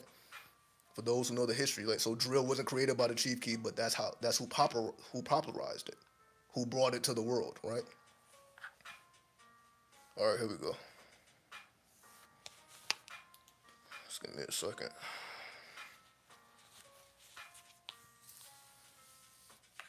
So I just encourage this: be patient, and create or pioneer your own style. You will be more successful doing that because you get people a unique feeling, a unique vibe, which they're not going to get from these super, like, for example, like, I could rap on a Pop Smoke beat too, but I'm not going to be able to recreate that Pop Smoke vibe because that's original. But people try to do that shit. You're not going to be able to hop on the 808 mellow beat and reproduce that Pop Smoke feel. You're not going to be able to do it because that's an original energy. But you have an original energy too. But you got to bring it out of yourself. It has to be created. It's not something that you can attract. That's why I keep saying that it's a difference between attraction and creating. What I'm speaking about is, like, you have to create. It don't exist yet until you create it. Then you put it into the world. With attraction, you're dealing with things that already exist. You're dealing with beats that already exist. You're dealing with people that already are in the industry. You're dealing with things that are already established. We're not dealing with things that are already established. This is the age of Aquarius. We have to revolt against the establishment. That's what we're here. We're here to revolt against the establishment, against the demonic, dirty music industry. It's for us to rebel and revolt against it. In order to do that, we must do it ourselves. Meaning we have to become builders of platforms. So builders of beats, builders of apps, builders of platforms. And you know, that's the architect. Who was that? That's Saturn. Who was that? That's the Baphomet. All right. GarageBand. This is what you see when you download it. GarageBand sound library. This is what I'm talking about. Sound library. Thousands of loops. Thousands of loops. Look at this shit. Look at this. Keyboard. Let me see. Hold on.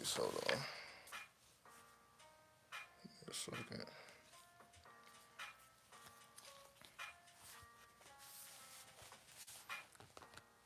Let me prop this up so y'all can see it.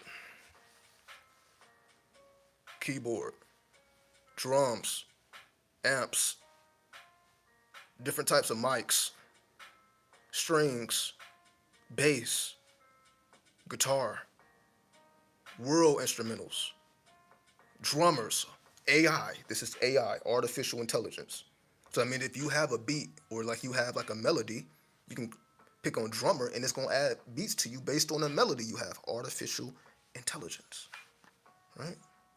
And if you have anything external like amps, so you can hook up external amps and all type of shit, right? Look at this. You got everything you need, and that's just tracks. You see tracks now. Now look if I hit on live loops. Live loops. Look at that. So you can create your own template here, but then they got templates already for you. So they got a template. They got a template called hip hop. It's right here. Right here. This is a hip hop template. Let me click that. Let me see what happens when I click that. Hold on. Let me pause that for a minute. And this is what comes up. They got a whole template already. It's already arranged for you. Look at this shit. It's already arranged for you. Look at this. It's already there for you. All you gotta do is customize it. Look at this shit. Let me see if y'all can hear this. Hold on.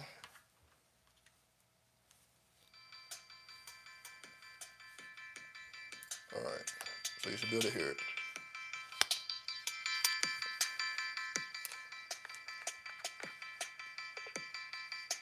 So you see that first row is playing? Look at that. 1, 2, 3, 4.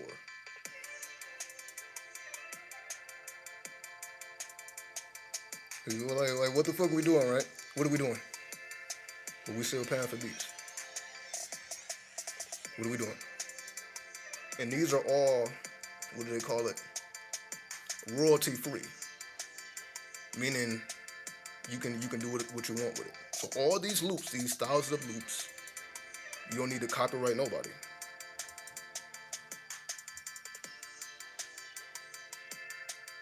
One, two, three, go. Look at that. Can you add plugins? Yes, you can. Yep. I done bought plugins, so yes. There's nothing you can't do with this. This was like, what the fuck are we doing? What are we doing? You this fucking beat, and you can customize this till you want. Change the BPM. What are we doing? And again, you don't need a tablet. You can also use a phone. So even if I just had a regular phone like this, I can do it. I'm just showing you on a tablet because it's bigger, but you don't even need a tablet. All you need is a fucking iPhone. And then all you need is a mic, like I'm using a mic right now that I just connect to the iPhone. All right. 1, 2, 3, go.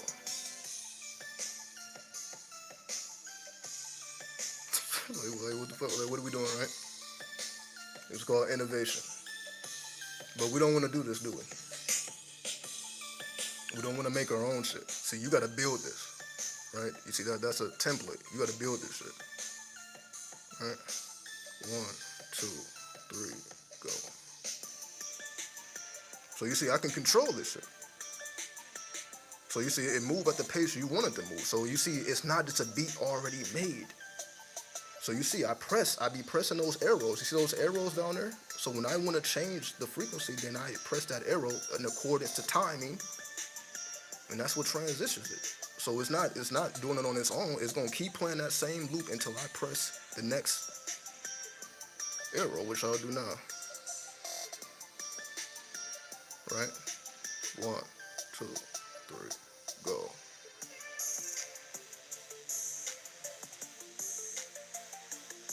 Like, what the fuck are we doing, right? What are we doing?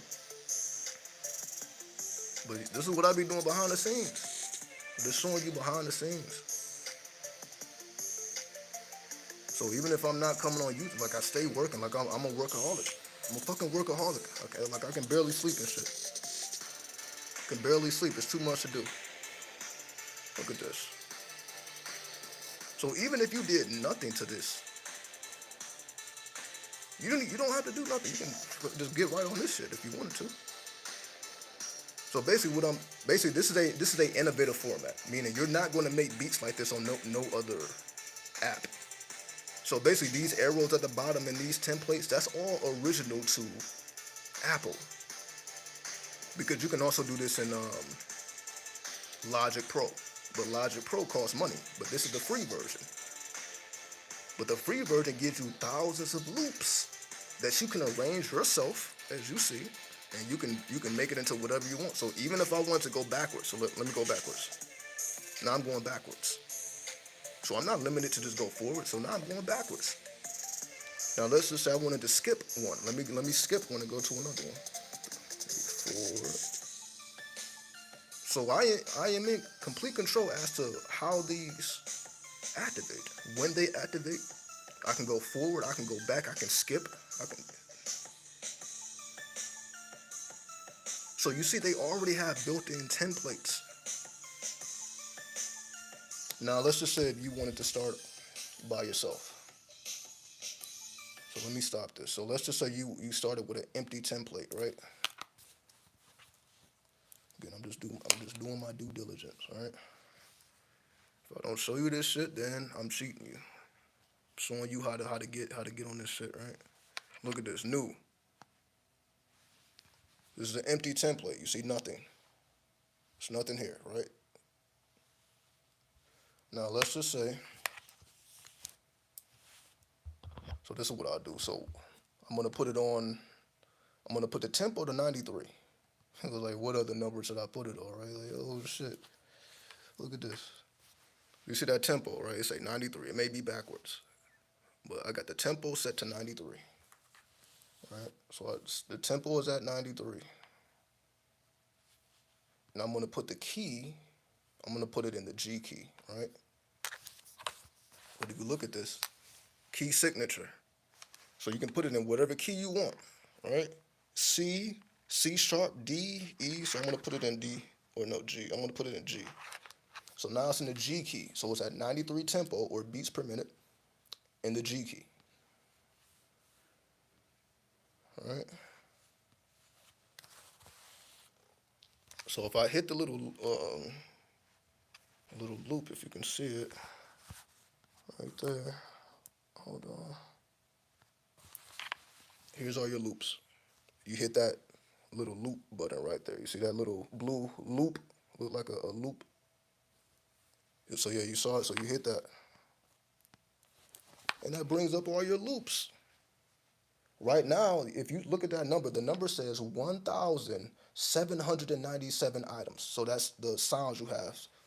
So I didn't even download all the sounds. I think you actually have like 10,000 fucking sounds if you download all of the loops. I just downloaded the application. I didn't even download the extra loop, so this is just what comes with it anyway. Now, look at this. You can break it down into instruments. So let's just say, okay, I wanna hear percussion. I'll just hit percussion. All right, so I got some percussion. Oh, you hear that? I'm just giving you an example. All right, so we got percussion. I'm about to do this very quickly. All right, just to give you a quick example. Now let's just say I wanted a piano.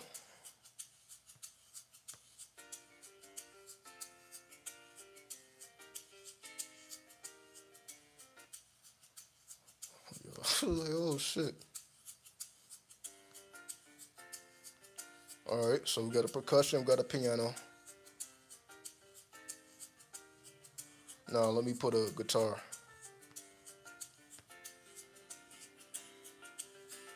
Let's see. Like I didn't spend hours on this, like making beats.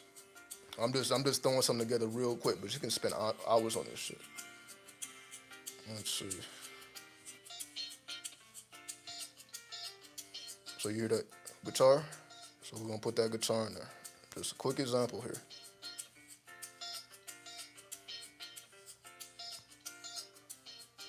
Let's say I'm gonna put a vocal in there, like a little vocal sample. Let's see.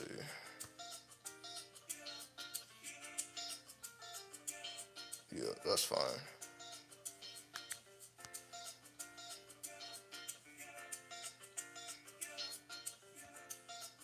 You see this shit? Now let me put some drums.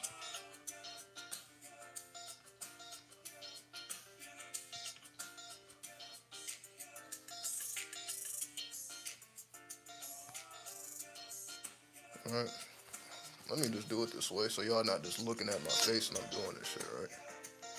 So you see I got 4, got some percussion, got a piano, got a guitar, and got a vocal in there. So now I'm looking at the drum kits, all right?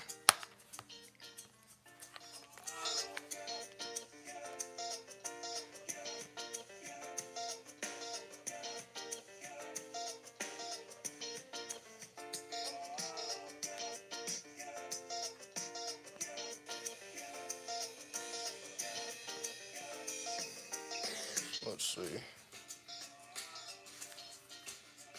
Yeah, fuck it. I'll just put this on here. All right, so this is 5 pieces here. And you hear that shit?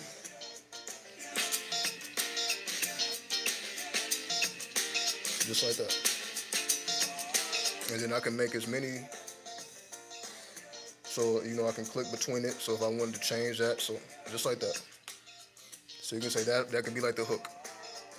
So you already got the hook laid down, and then you just make your variations. It's just that simple. It's just that simple. Will you press to get the different instruments in there? All right. So let me do it. Let me do it again. Oh, you found it. All right, cool. So it's just that simple. All right.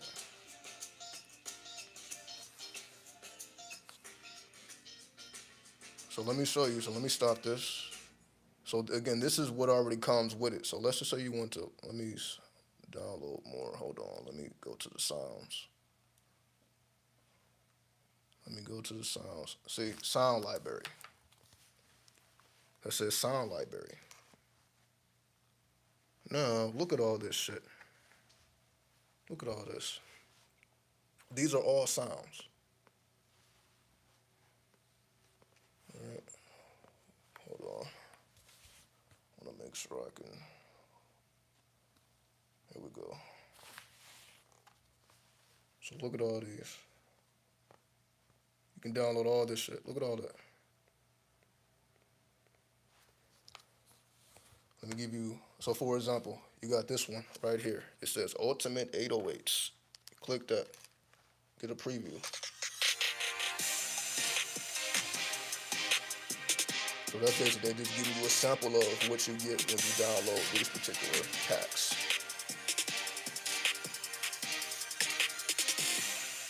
All right.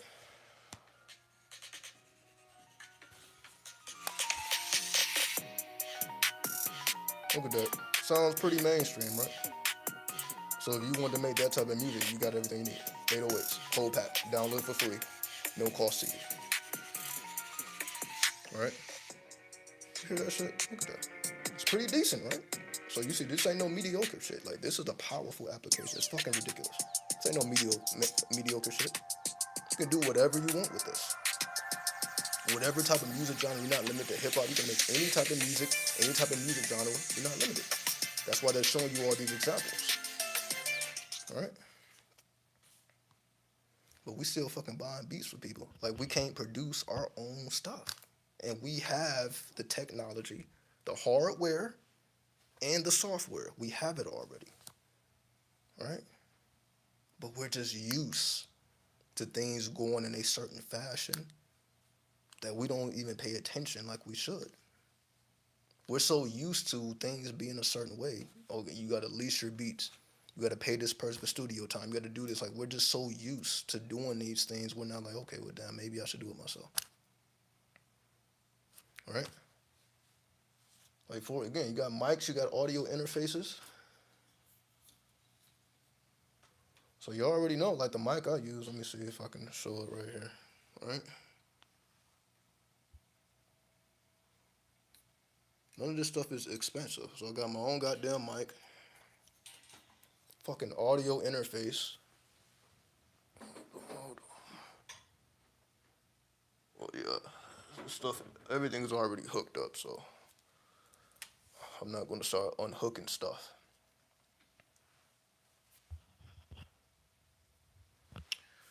Sorry, Asha, what's the name of the application? GarageBand. It's called GarageBand. Let me show you how it looks.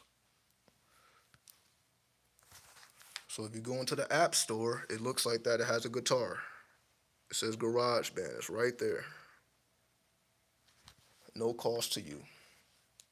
So now you can start charging yourself with your own type of music. You don't have to listen to the fucking radio. You don't have to listen to all this bullshit that people are putting out. People are putting out it's just a repeat of the same shit over and over and over again. But then you can create some original sounds that you can listen to. So even if you're not trying to be a fucking producer or a rapper, you can still create your own music just to charge yourself in your own home. So you can just use this shit in your own home. Meaning I created beats based on the vibrations of the planets. I created beats based on the, wait a minute. Y'all think I'm fucking around? Hold on. Hold on. Y'all think I'm fucking around? Let me show you the evidence. Let me just type this in. Hold on. Sorry. Yeah, here we go. So this is the sun, right? So I got the sun all the way to Pluto. I made beats based off of the frequencies of the planets. All right, hold on. I need to download it from the iCloud. All right, give me a second. Let me download it from the iCloud. I'm just giving you examples of what can be done. So it don't matter if you're super mathematical or you're completely artistic. There's something for you here. All right, so here's the sun.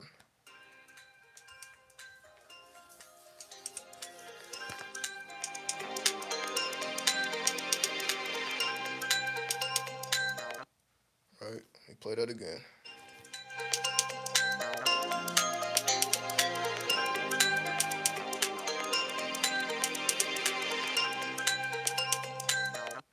So what I mean by I produce beats based off of the frequency of the planets, meaning every planet vibrates to a certain hertz, to a certain frequency, right? So I made beats based off of those calculations. So I didn't just, okay, let me make a sun beat.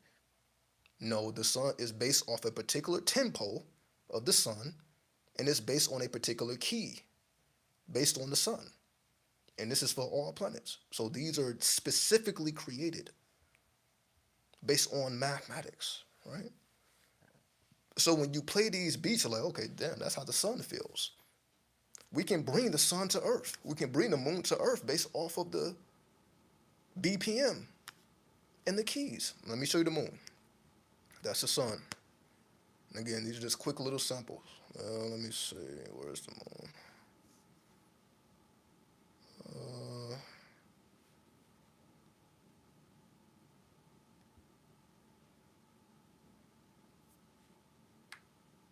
Let's see. Hold on, because I got a whole folder of these motherfuckers. Hold on. But as I said, I'm just giving examples here. Because that's what I'm supposed to be doing, right? Everything starts with sound. Everything starts with sound. So that's why I say, even if you're just listening to music, just to charge up with a certain planetary energy, you don't have to have nothing to do with music. Okay, I want to charge up with the energy of the moon today. You can do that with hardware and software. There are no limitations to what can be done, right? But you must be willing to learn. You must be willing to invest the time to learn how to do these things, right? And if you're willing, you will be very impressed. Like, damn, you didn't even know this stuff was possible, because ain't nobody talking about it. They're not talking about it because they're still going the traditional route. Motherfuckers are still on YouTube looking for beats. They're not creating their own beats. So how would they know about this? How would they know, like, this is how you build your own sound library? How would they know about that? They wouldn't know about it because they're still taking the traditional routes. They're still in the age of Pisces. We're in the age of Aquarius. This is the age of independence. You need to know how to do all this yourself. Because the moment you put it in somebody else's hands, don't expect them to do you properly like you would do yourself. They're not going to take care of you like you would take care of yourself. So you ensure your own success when you are in control of what is released by you. Meaning you have 100%. Everything that's made, you get 100% of that. Because you made the beat. You engineered your own shit. Because again, you see that? The charger, you can plug a mic up to that. Like I have a mic plugged up to the iPhone right now. So we're not just talking about producing beats. You can record a full-fledged song. Mix it, master it, export it. Okay, here it is right here. This is what I was looking for. Okay, so let me let you hit the moon. Let's see, I got a whole folder. Okay, here's the moon.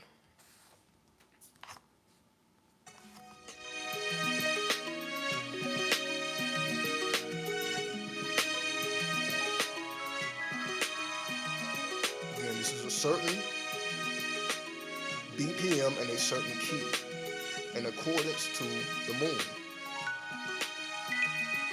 So what you're hearing is the frequency of the moon in musical form.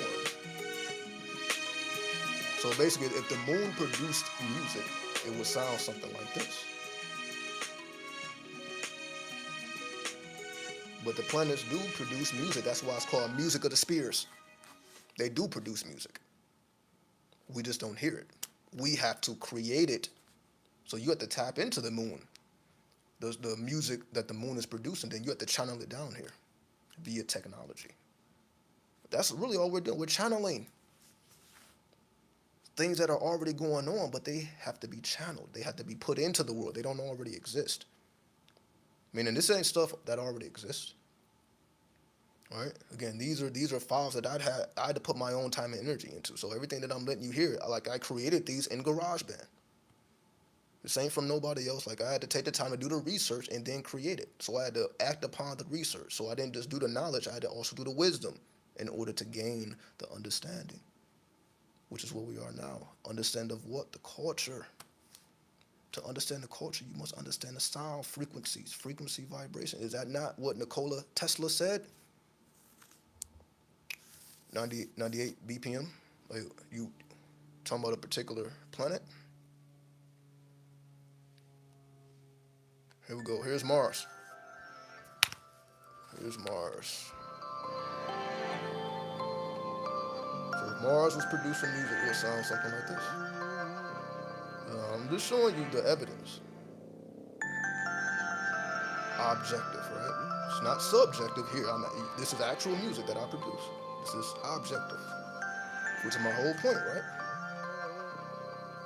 We must manifest and make it objective. Now, I could have kept it subjective, like, okay, I can hear the music in my head, or I can have an idea what the music would sound like, but until I actually put in the work, it's all subjective. So that's why I had to make it objective. So and that's why I'm showing you, like, I've never let anybody hear this stuff other than like a selective group of people, right? So this is my first time even letting the public hear this. Because this is just stuff that I be sitting on, but I'm like, this ain't nothing that I plan to release to the public. This is more so for my own personal thing. Like, if I want to charge up with a particular energy, I can access it. So this wasn't ever for like just mainstream release. This is personal use. And I'm just sharing with you, like, again, things that I be doing in my personal space. This is Mercury.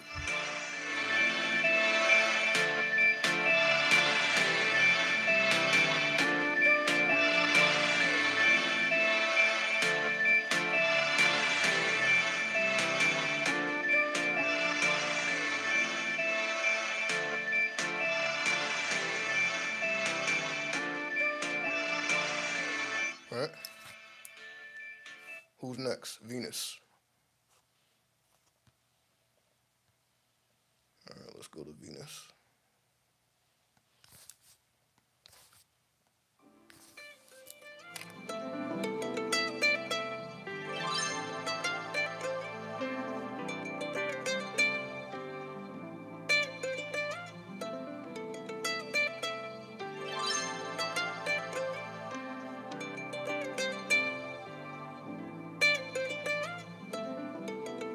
Sounds like some beautiful shit, don't it? But that's the energy of Venus. Is it not the energy of Venus? Sounds like some beautiful shit.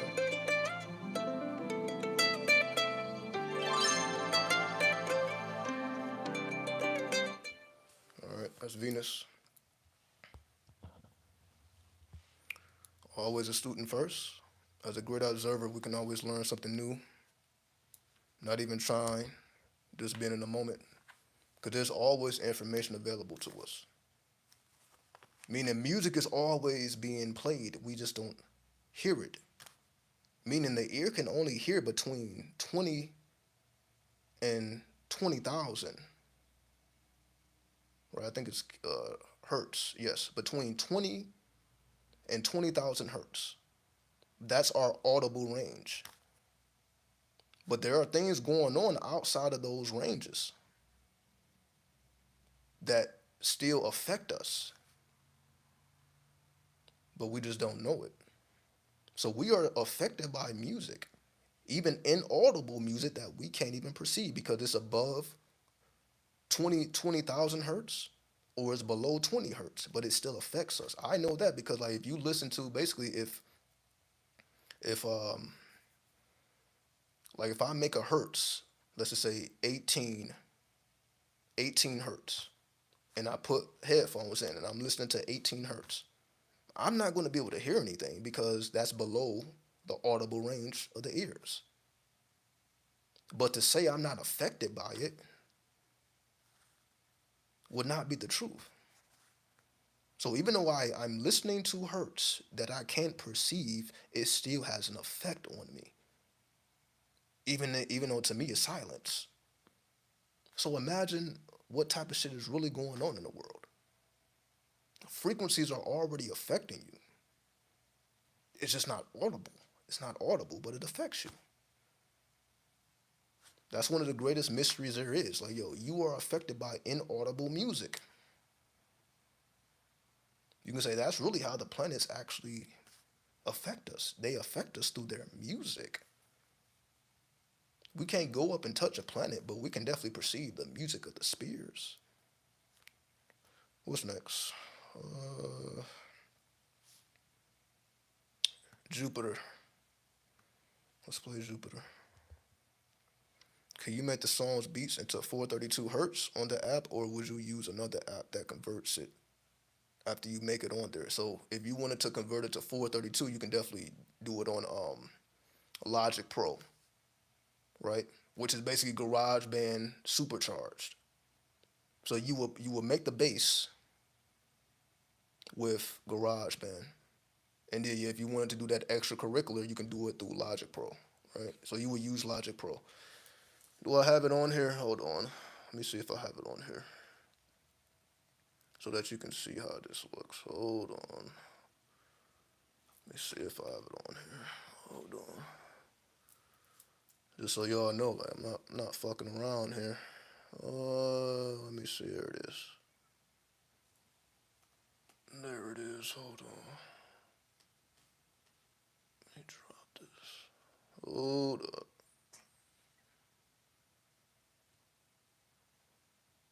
He maximizes.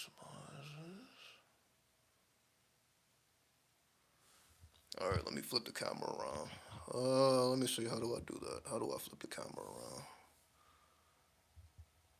There we go. Logic Pro. That's the symbol of it. All right, that's how Logic Pro looks.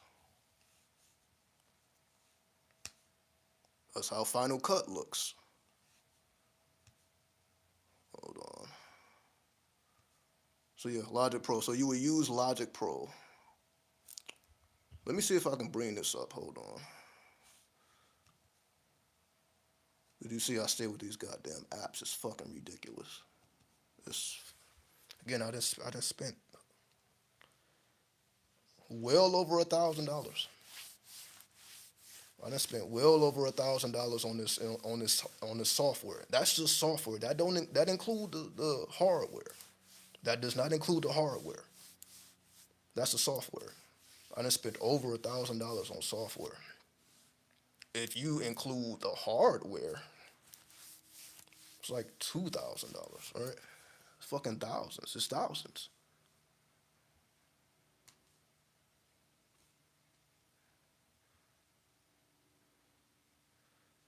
All right, here we go. Let me see. So this is how Logic Pro would look when you open it up. This is Logic Pro. If you wanted to make a track 432 hertz, you go into project settings. Well, let me show it this way.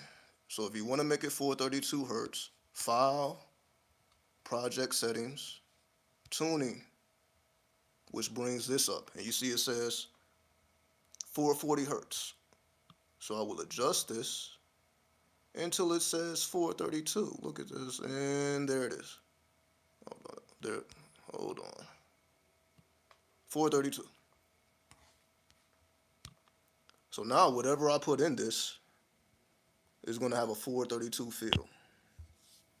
All right, so let me see. Let me see if I can drag an instrumental in here or something.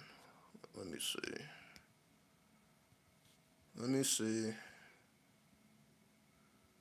See if y'all actually notice the difference.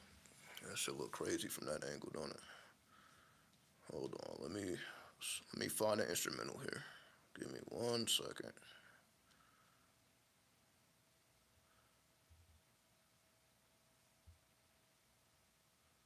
I want to see if y'all can detect the difference. Hold on, hold on.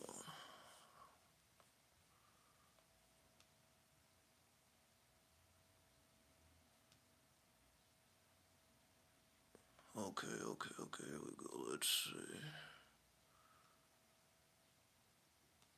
So if I play this,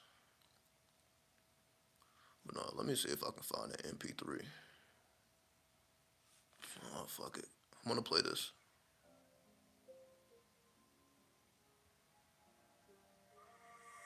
No, I actually don't have to play that. Hold on. Hold on. I wanna play the 441 hertz, and then I'll play the 432 hertz.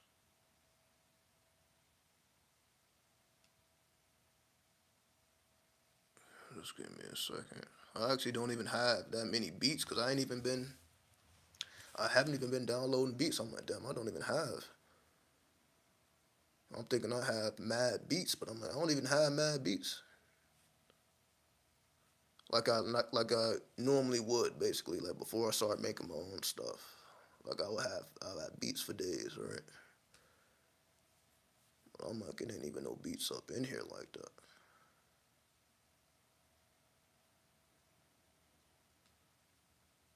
Let me see, what about this one?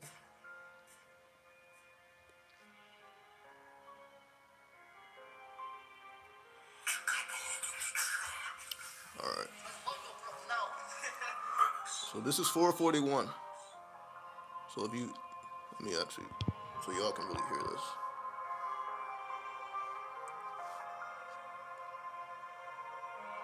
I'll just play like 30 seconds of this.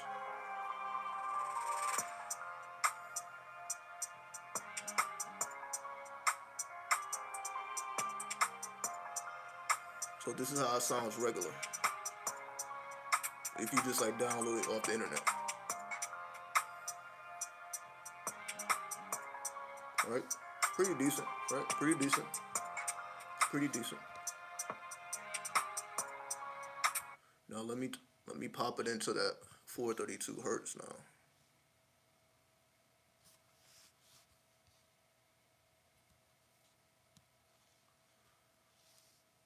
So now see if y'all can see this. So now I just extracted this beat, and it's 4:32. Let me hit the play button.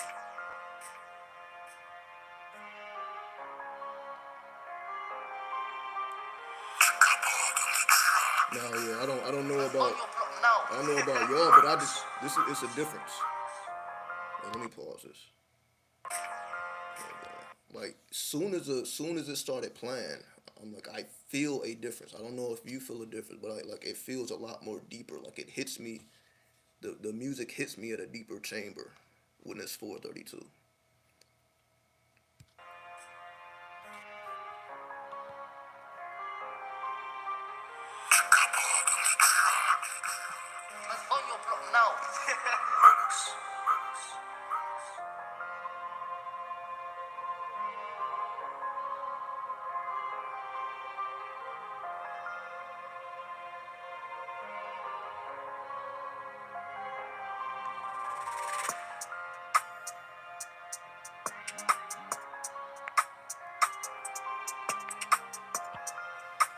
Yeah, y'all feel that shit? See the difference? So there you go. There you go. So just to answer the question, if you wanted to make it 4:32 and not gave you a live example, like it do make a difference. Like the whole vibe is different. So it do make a difference. The whole vibe is different, right? So I just wanted to show you that example. So yeah, again, just like I'm really on this shit, right? I really have to learn how to utilize this software, right? So it's not enough for me to be a producer. I have to also know how to engineer this shit. That's why to download Logic Pro, I have to learn how to engineer this shit. I also have Adobe Audition. Hold on, let me show you. Adobe Audition, let me show you.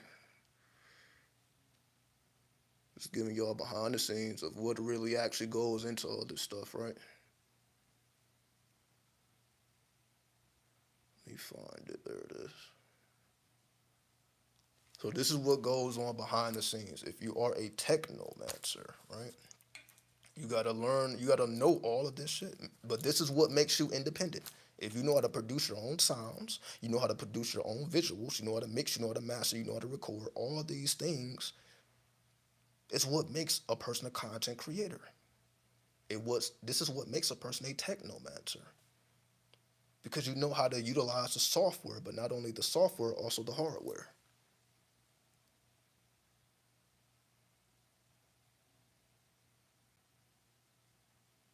All right, let me see. Let me make this bigger. So this is Adobe Audition. I also use this. So if you see it up there, Adobe Audition. Right. So here's how it is when you open it up.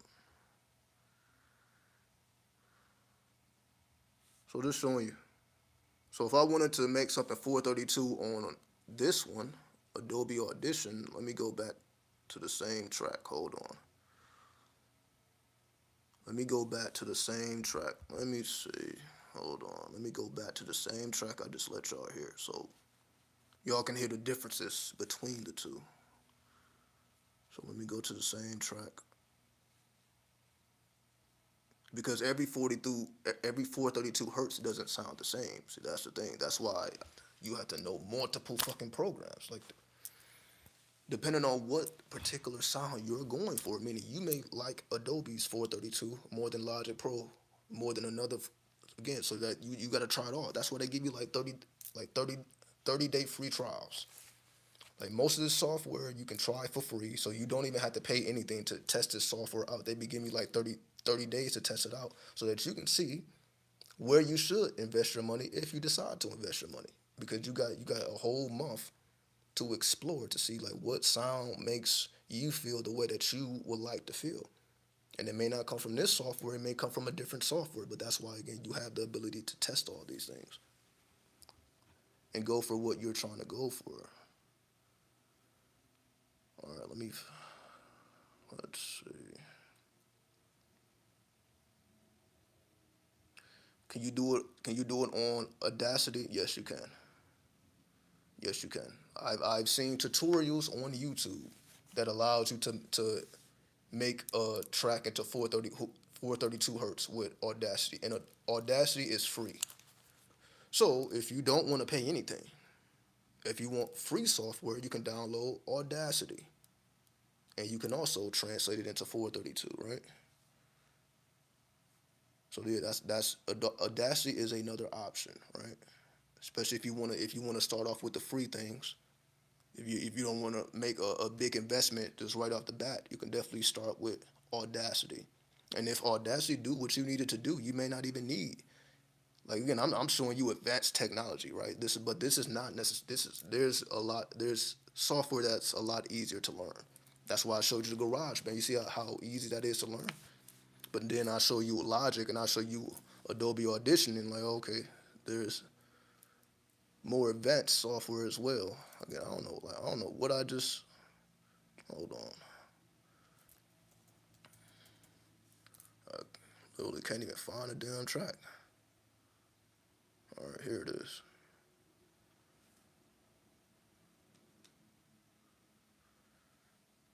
Okay. I literally had to search this shit. So here's Adobe Audition. Right? So let me play it.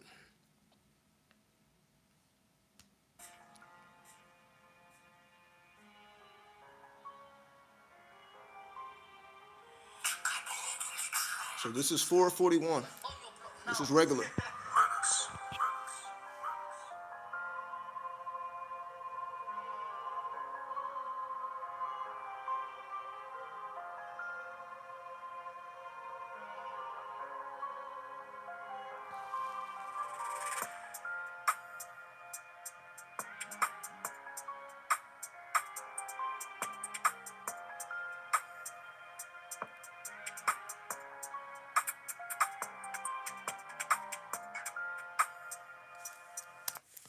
All right, that's regular. So if I wanted to convert this to 432, I'll go to Effects, Time and Pitch, Stretch and Pitch Process.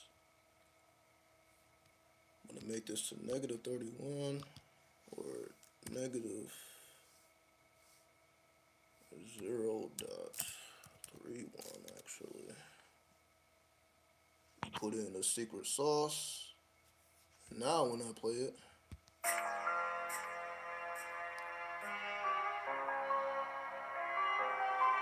you hear the difference. It's a lot deeper. But let me apply it, right? Because that's not the final effect. I actually have to apply.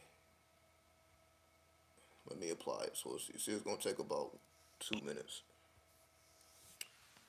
So then we're here, yeah, because I'm like, yeah, that wasn't the final product, right? So in the meantime, let me let you hear the other planets.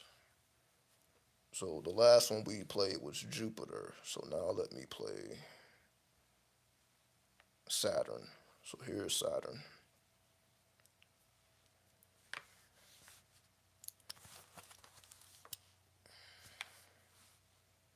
Okay.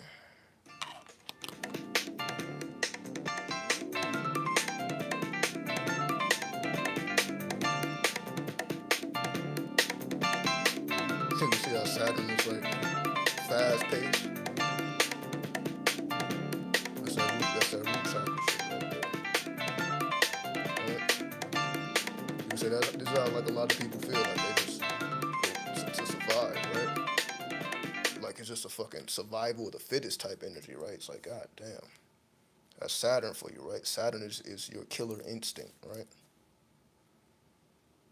So yeah, it's like it's always on the edge. What's after Saturn? Uranus. So let me play Uranus.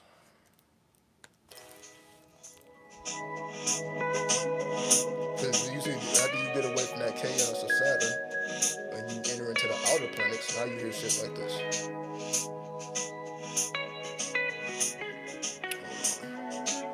Audio in the okay, that's it.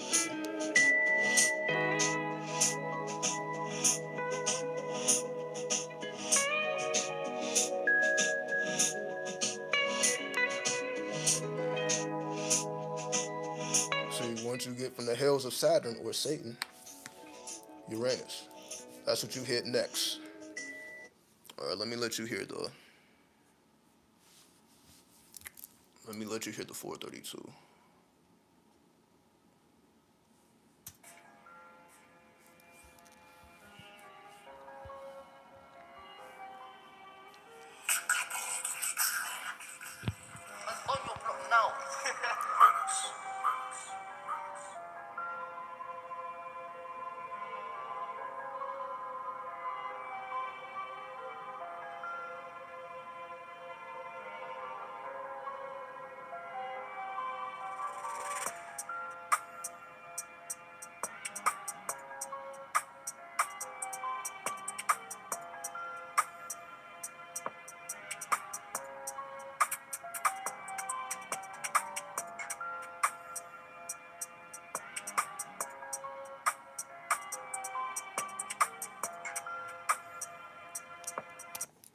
Exactly. 432 sounds cleaner. Exactly. Exactly. Exactly. Exactly. So knowing how to do that definitely will, you can say, put your music in a higher caliber. Basically, definitely coming from 432, right? See, the crazy thing is, like I even learned about 432 hertz, like from a supervisor when I worked at Walmart. Imagine that. I don't know if I ever told this story. What's up, Sounds by Luna? I don't know if I ever told this story. But at one point in time, I used to work at Walmart. I worked in the back, so I didn't work in the front. I worked in the back where all the boxes, you got to scan all the boxes, all the logistics and the diagnostics. So I was in the back, right?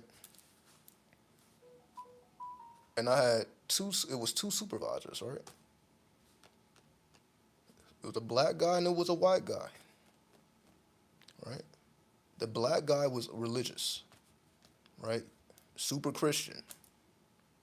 You know what I mean? Married man, wife, kids. He's doing what he got to do, to feed his family, right? So he had a more traditional outlook on life and so on and so forth. But then you had this white man, right? Like this shit is fucking crazy. This shit is crazy. Like this shit blew my mind. I'm like, yo, cause you see, I'm already into all this stuff, right? I'm already into the occult, mathematics, calculations, astrology, numerology. Like I'm already into that stuff. So then this white man who was a fucking supervisor is like, yo, he would have conversations with me about this type of shit, and he introduced me to 432 hertz. So it's like we would just be in the back of Walmart scanning boxes and shit, having conversations that are of an occult nature. I'm like fucking Walmart. I'm like, what the, like, out of all places. See, he wasn't even there long either. See, that's the crazy thing. It wasn't even like he was there long. He was only there for like 2 months because he transferred to another store because he was moving. So this isn't even something that even lasted that long. So he was only there like a month and a half or something like that. So, but that time that he was there, I'm like, this motherfucker knows everything that I know. I'm like, yo, he was talking about like Prince Hall Masons, who were basically like the black Masons. So I'm like, yo, it's like, so he ain't even on no bullshit either. Like he acknowledges, the black. So he ain't even like on some like white supremacist type shit with it. Like he was like, yo, I acknowledge like all that shit. I'm like, what are the fucking odds? But it was him that introduced me to 432. Like I didn't know nothing about 432 hertz. Like, again, I don't know everything. But it was him that introduced me to it.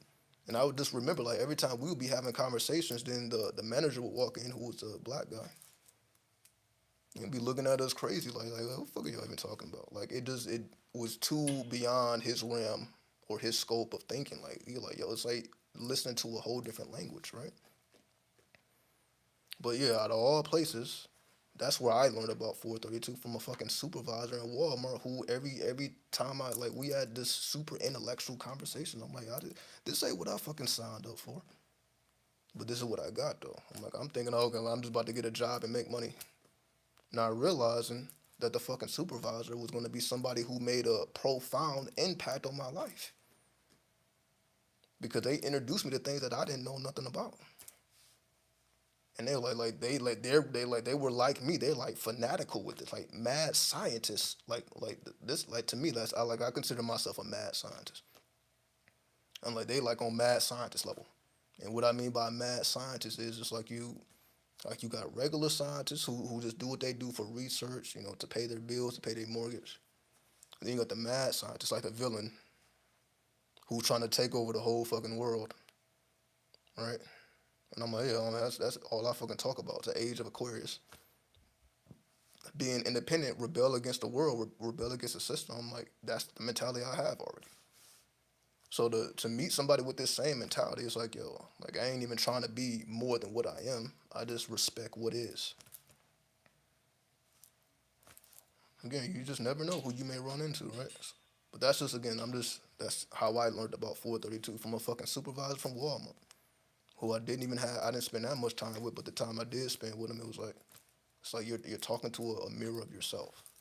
Like somebody who's just fanatical about this. Not somebody who just does this in their free time. I'm talking about somebody who's fanatical about this shit. Meaning they do this shit in their sleep. And I'm like, yeah, that's me. So I'm like, again, whether I'm creating content or not, I'm still into the occult like heavy. Like that's like I'm mad. Like this shit is crazy as fuck. I got all type of equations, calculations, all type of shit going on. As you see, I'm just showing you a small little example of what would already be happening behind the scenes. Like I have to master all this stuff, but it takes time. So that's why to take time away from, you can say, the content and going live every day, I'm like, let me actually learn these new attributes so that I can show y'all more. I can show y'all growth. I can show y'all exactly, what I've been trying to say. Let me show you with evidence. Cause that's why I was saying, I'm like, I feel like I was just talking too much. I'm like, I'm doing too much talking. Let me show forth the evidence. And that's why I made this live stream. I'm just show forth in the evidence. Let me show you. That's why I'm showing you. Let me show you how to do this because I know how to do this. This is what I do. I'm always with this technology, with the hardware, with the software. Let me show you what really goes down, behind the scenes when it comes to this content creation, when it comes to this technomancy, and what can really be achieved with it. Stuff that people ain't even thinking about, right? The next track is Neptune. Where's Neptune? Here we are. Neptune.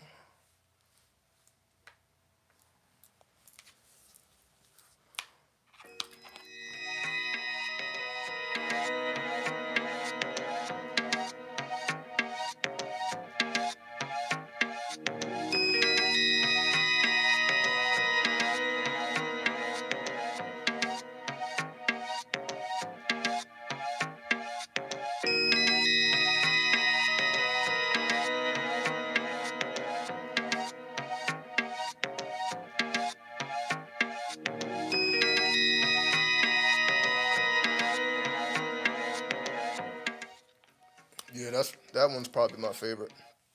That one's probably my favorite. Yeah. I know what y'all like. Yeah, that's probably my favorite one right there. You see, it is very mystic, like very mysterious, like right.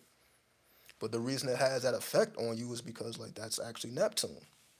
Yeah, hypnotic. That's the nature of Neptune. So again, that's why I made these instrumentals. It just to give you an idea of the feel of the planets, so that you can hear the music. So we're not just reading definitions. Okay, well, Neptune is a planet of alchemy. Neptune is this. Neptune is that. Now this gives us a musical vibe, so that we can feel Neptune, and then we can understand all these words and all these descriptions. Right. That's also somebody in my work at the packing shed knew Alistair Crowley and was reading Thelema books. I think that's where we are. I think we be in the back routes. I think that's where we are. Like people like me, people like you. I think we find ourselves in situations, yeah, where we're in the back, of a company or somewhere. We're like in a place where the public don't even perceive you. Like you're one of the people that the public don't even know you exist, but you like serve an essential part of the whole business. Like what I was doing at Walmart was fucking essential. You had to make sure that everything was there. You had all these boxes. The boxes had to be scanned continuously so that everything that's supposed to be there is there. So when people need to come back and pull boxes, that they know exactly where to go and where they are, right? So it's pretty significant what we were doing, but I'm like, I didn't like, yo, we talking about all type of other shit. So yeah, while you're doing something significant, you're having conversations about fucking 93. And I think that's what we are. I think like yeah, we're in the clip off. That's what I mean. That's also what I mean by the clip off. It's just places that the public they don't know nothing about. Like you said, a fucking packing shed. The public don't know nothing about a motherfucking packing shed. But for whatever reason, this packing shed is filled with 93. What are the fucking odds? Right? But to me, that's just how it is, though. Like, it's like you walking, you fucking hiking somewhere, and you run into somebody who knows a lot more than you do. And you just came on a fucking hike. And you got lost. So let's just say you were hiking and you got lost. But you end up finding somebody who's not lost. But it's like they seem like they're lost too, but they're really not lost. If y'all can feel what I'm saying with that, right? But that's all right. Here we go. And Pluto. I made two versions of Pluto, right? So here's a first version. Here's a first version of Pluto.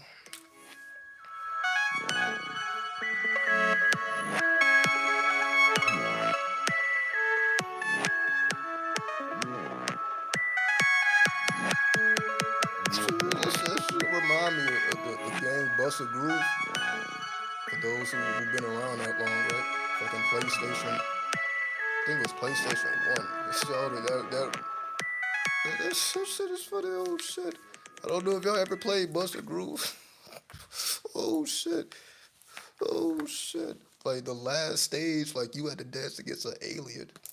You had to dance like the last opponent that you faced, you had to dance against an alien. Alright, here's Pluto too. But that is Pluto, right? Exactly, yeah. Games like Dance Revolutions. So you see what type of energy they pull from. That's all I'm trying to help people to understand. So when these instrumentals remind us of certain energies, it's like, oh, this is what they were doing. This is the type of energy that they were trying to absorb. So it's no coincidence that the last opponent you face is a alien, and then you're listening to Plutonian music, basically, music from Pluto, and then the last opponent is a fucking alien. Oh, y'all think I'm fucking around? Hold on. Y'all think I'm fucking around? Watch this. I should be able to find that shit. Hold on. Let me show you this alien. I think he's actually on the front cover. So hold on. Let me show you this shit. Cause you had Bust a Groove and you also had Bust a Move. So let me make sure it's the right one. Let me make sure it's the right one. Yep. Let me show you. Yep. That's the game right there. You see that? PlayStation 1, Bust a Groove. You see that shit? That's it right there. But let me see if I can find that alien. See, Bust a Groove alien. I'm about to type in Bust a Groove alien. Let me see if the alien's gonna come up.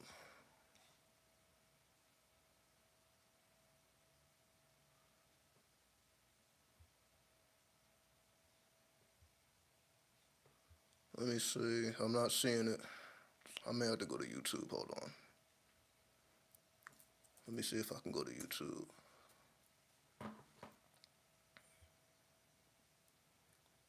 But yeah, if y'all see if y'all see this shit, if I'm able to find this Bust a Groove, hold on. Bust a Groove alien. Let's see. No, this ain't. Wait. Transform. Hold on. I don't know if it's a video. I just remember it from my memory. I don't even know if it is a video about this shit.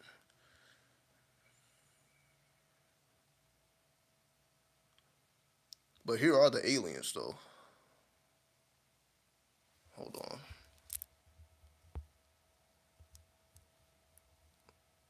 Like if you look at this. Y'all see those aliens? Look at this. See these aliens? Look at that shit. Let me mute it. Cause I don't want the video to be copyrighted. Let me show you this shit. But yeah, see, Busta Groove had aliens. So you had to dance against fucking aliens. Look at this.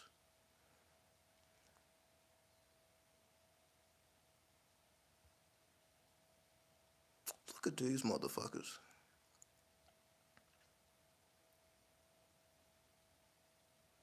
So this is how the game was.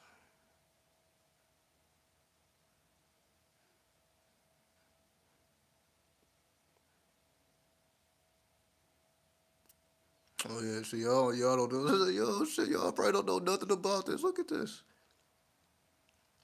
But this is what I'm saying though. This is the type of shit that inspired me to be hip hop.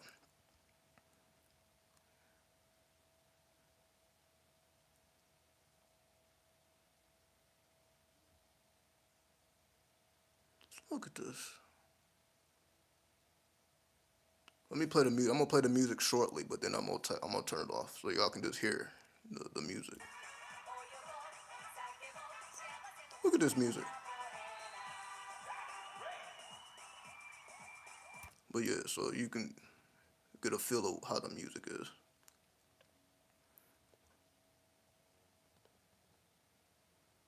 Look at this. But even that ain't the final boss though. That ain't the final boss. The final boss is like this. Just a little bit of. Hopefully I can find this again. If I thought I was gonna be talking about this, I would have pulled it up. Oh yeah, let me let you hear the second Pluto before I even do this. So I'll let you hear the first Pluto. Here's the second.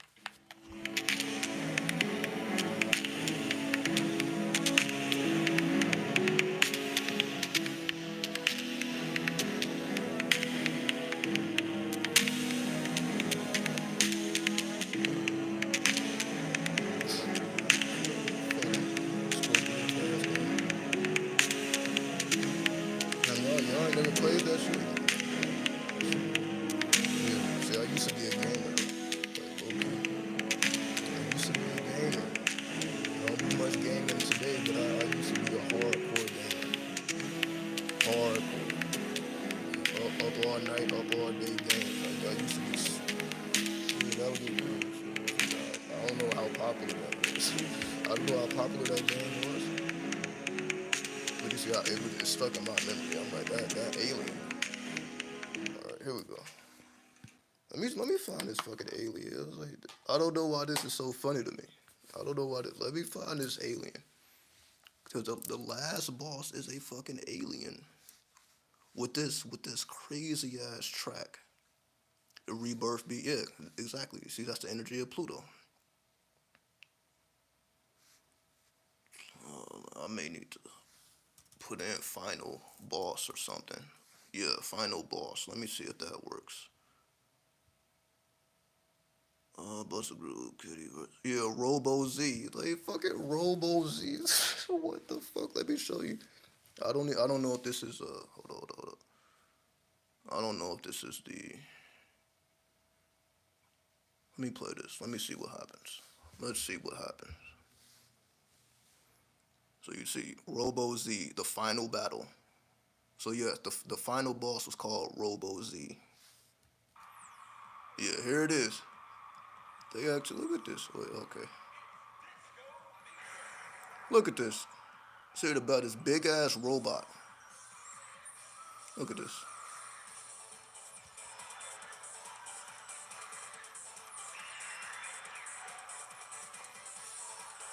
So you see, this is you.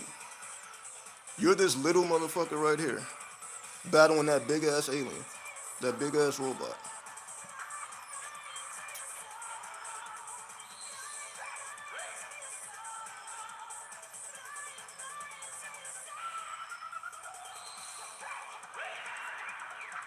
Like, look at this motherfucker.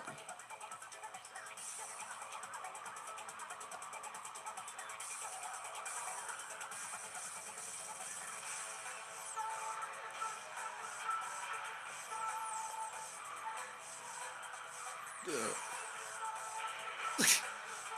Yo, I didn't even know those cars was going crazy. You see those cars going crazy?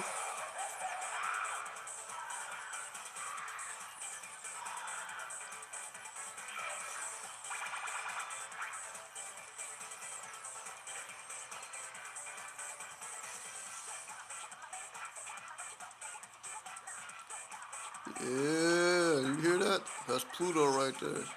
Like, oh shit. Oh shit. Oh shit.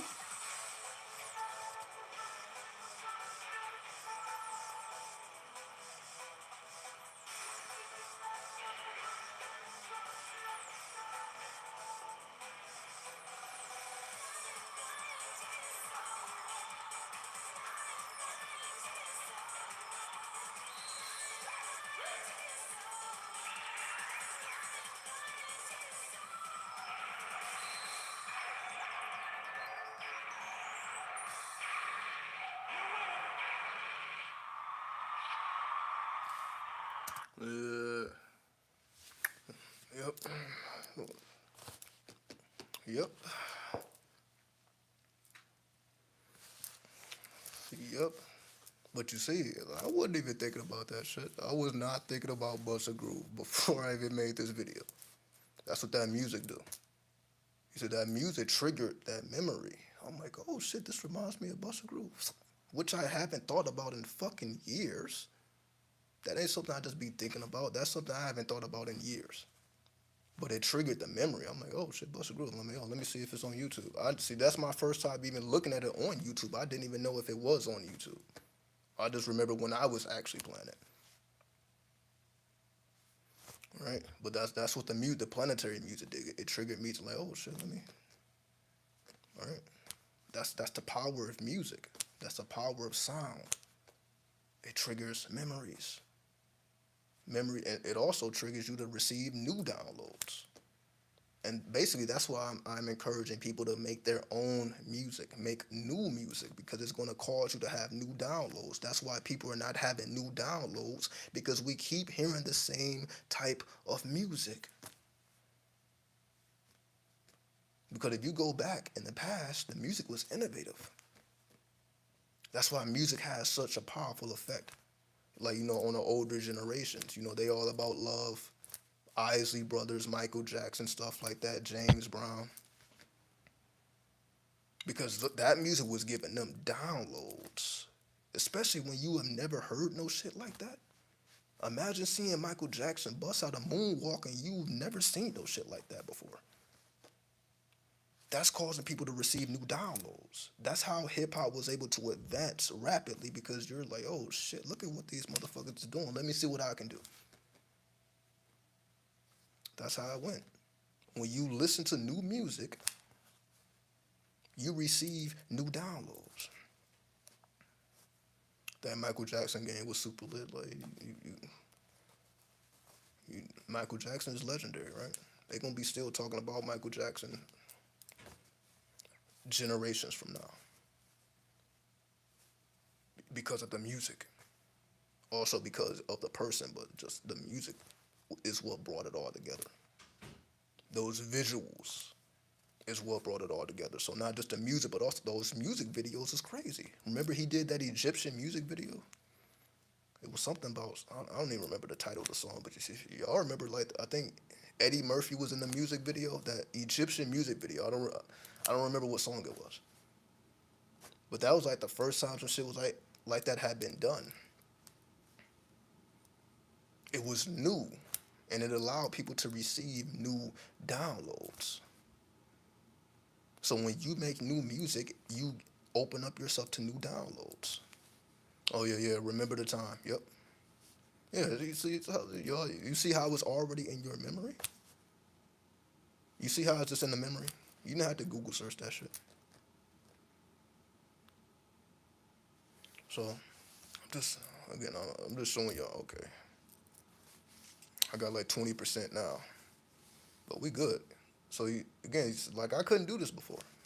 Again, on my previous phones, like, if I put in this microphone, like, this microphone would just, I probably only had like a max of 30 minutes, and I had to get off. So that's why, like, I had stopped using the microphone And that's why I was using the headphones. I was using the headphones because the microphone was just bleeding. You know, just be like all I had was like 30 minutes. But you see, we've been on here like 100 minutes, 160 minutes. So I guess that's 2 hours and 40 minutes. So compare 2 hours and 40 minutes to 30 minutes. Right? So that's why I say I stay investing in the software and I stay investing in this hardware so that I can do more.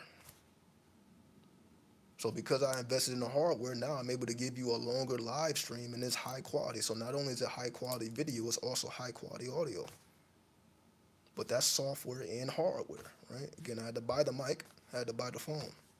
Then I had to download the appropriate apps. I had to know how to use it like that. The mic has to be configured, right? So the mic don't sound like this just straight out the box. I had to make my own custom configurations, right? Which requires an app. So I had to download an app and customize the configurations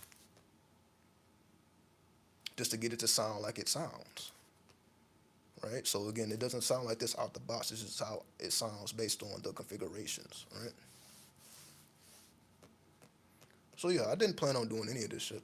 That's the crazy part. The crazy part about all this, I didn't plan on doing none of this. I didn't plan on showing y'all the computer, or Adobe Audition, Logic Pro, showing you GarageBand. I didn't have any of this in mind when I hit the go live button. I didn't plan on showing, but again, as y'all see, this is what I do anyway. Meaning, you see, I'm crafty with this shit, right? I have to know what I'm doing in order to consider myself a content creator. And even though I'm going live, I still can't treat it like it's a side hustle. See, that's what I feel I was treating YouTube. I was treating YouTube like a side hustle. Meaning, like, just because I can go live, you know, in the comfort of my own home, don't mean I should be lackadaisical with the content. So that I had to get over that, right? I'm like I feel like I'm being a little bit too lackadaisical. Like, just because you can go live, should you really go live? Just because I can. Especially again when I'm using fucking headphones. I'm not even using the mic. Because, you know, I was trying to avoid having to pay for a whole nother fucking phone. Right? I'm like, yeah, let me just work with the phone I have instead of paying hundreds of dollars for a whole nother phone. And you know, phones in today's times, it costs up to a fucking $1,000. Right? The iPhone 13 is like, you paying over $1,000 for that. So this new technology is not cheap, right? But it's absolutely necessary. Again, it was necessary for me to upgrade my technology to even boost up the quality. As you see, the visuals are better, and the audio was better, but you see, it took an investment. It didn't just happen because I wanted it to happen. Again, you see, these for iPad, computers, phones.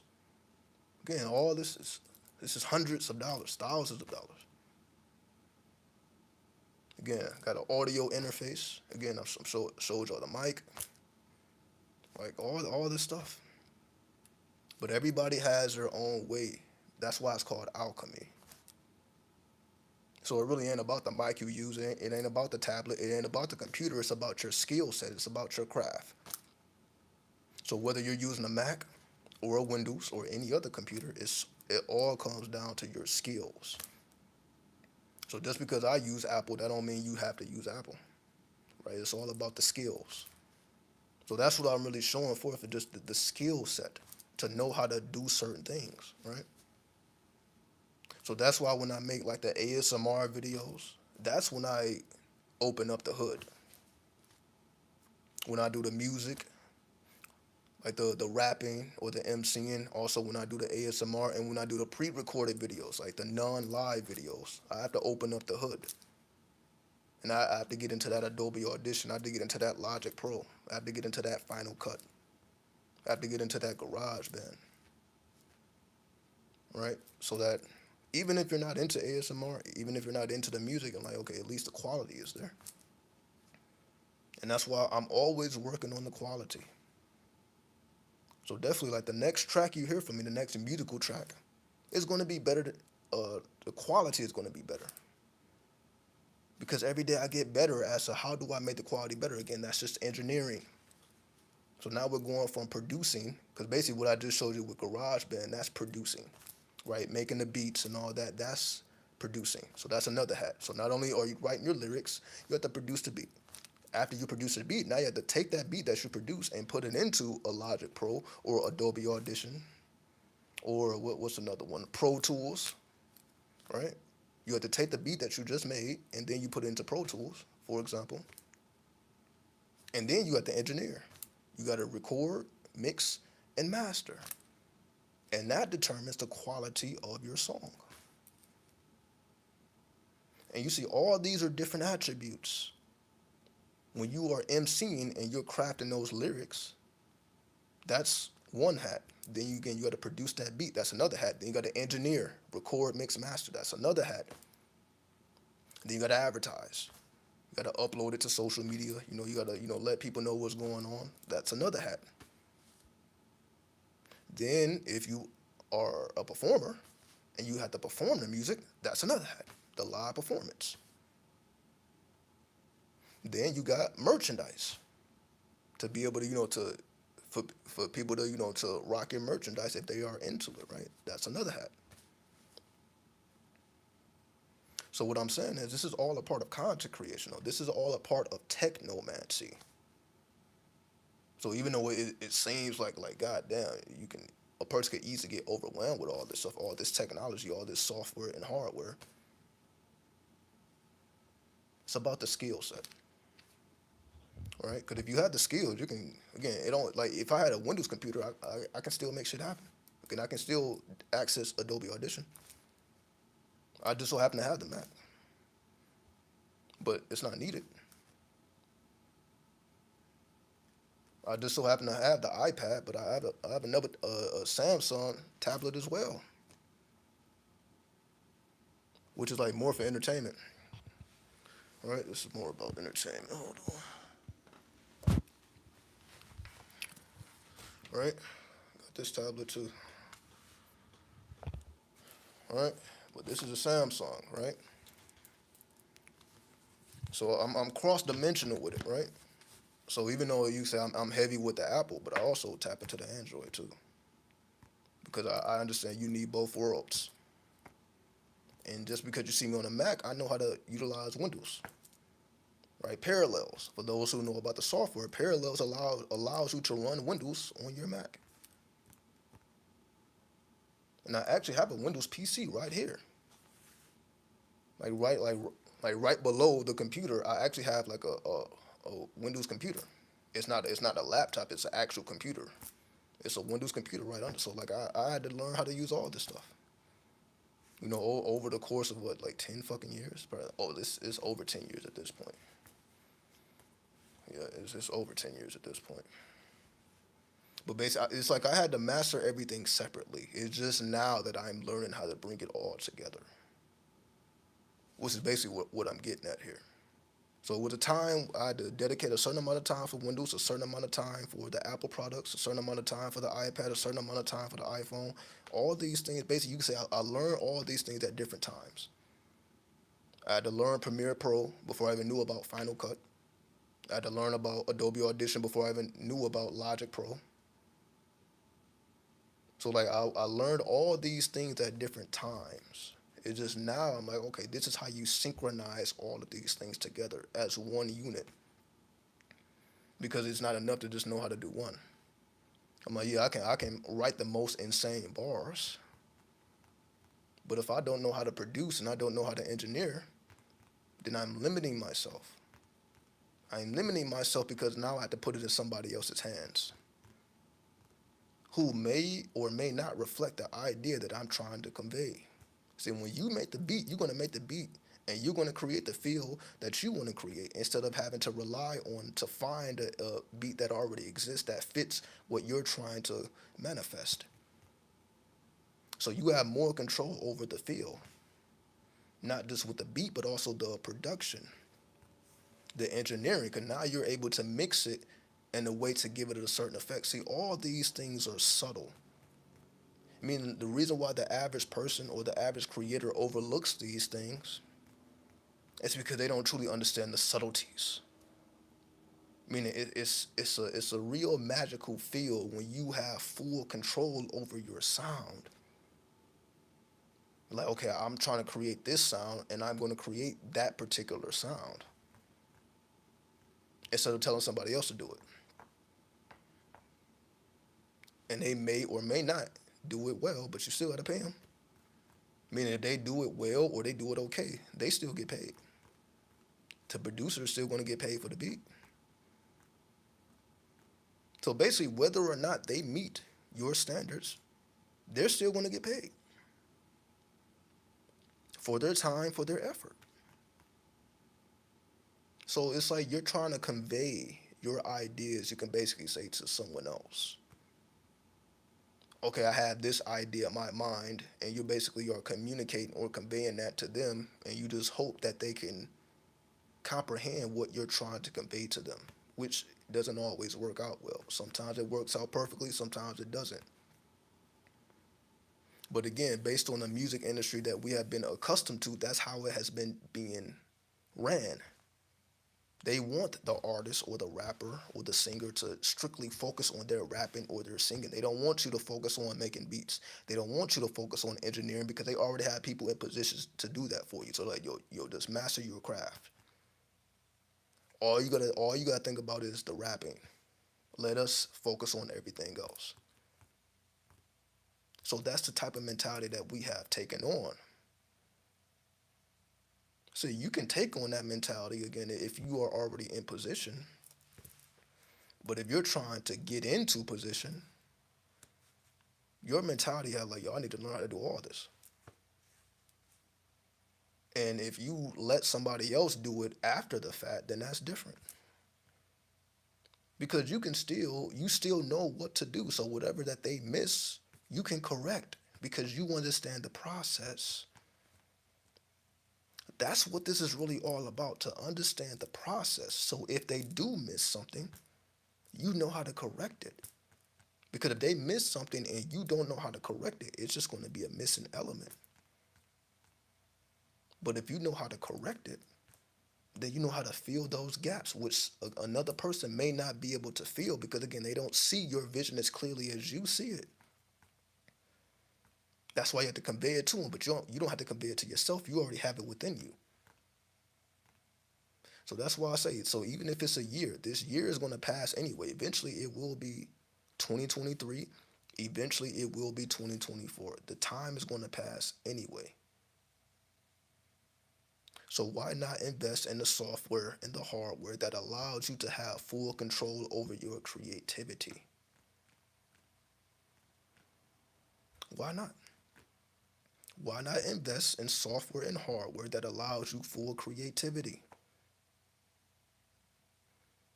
Because that's what you need to get on. So people to recognize your music like, damn, that makes me feel something. Maybe it's a certain element that you need to put into your music that's not there yet, that somebody else may not be able to recognize either. All right? That's what it's all about.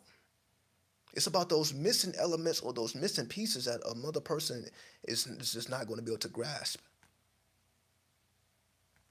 But you like, yo, I like, in your mind, when you hear your music, you know, like, okay, you have an idea how you want it to sound. But how that translates into another person's mind may be different. They may be going through a different filter than you are. So that's why I say it's good to know these things. So even if you have somebody else doing these things, at least you know the process so that you can correct the errors that they make. So that when you hear the final product, this is exactly what you wanted it to be instead of, it's close, it's about 70% or 80%, even 90%. But when you are in full control, you can get it to 99%. And it's that 99% that actually will make people like, oh shit, I've never heard no shit like that. Or that makes me feel a unique type of way. It's those subtleties. It's those subtleties.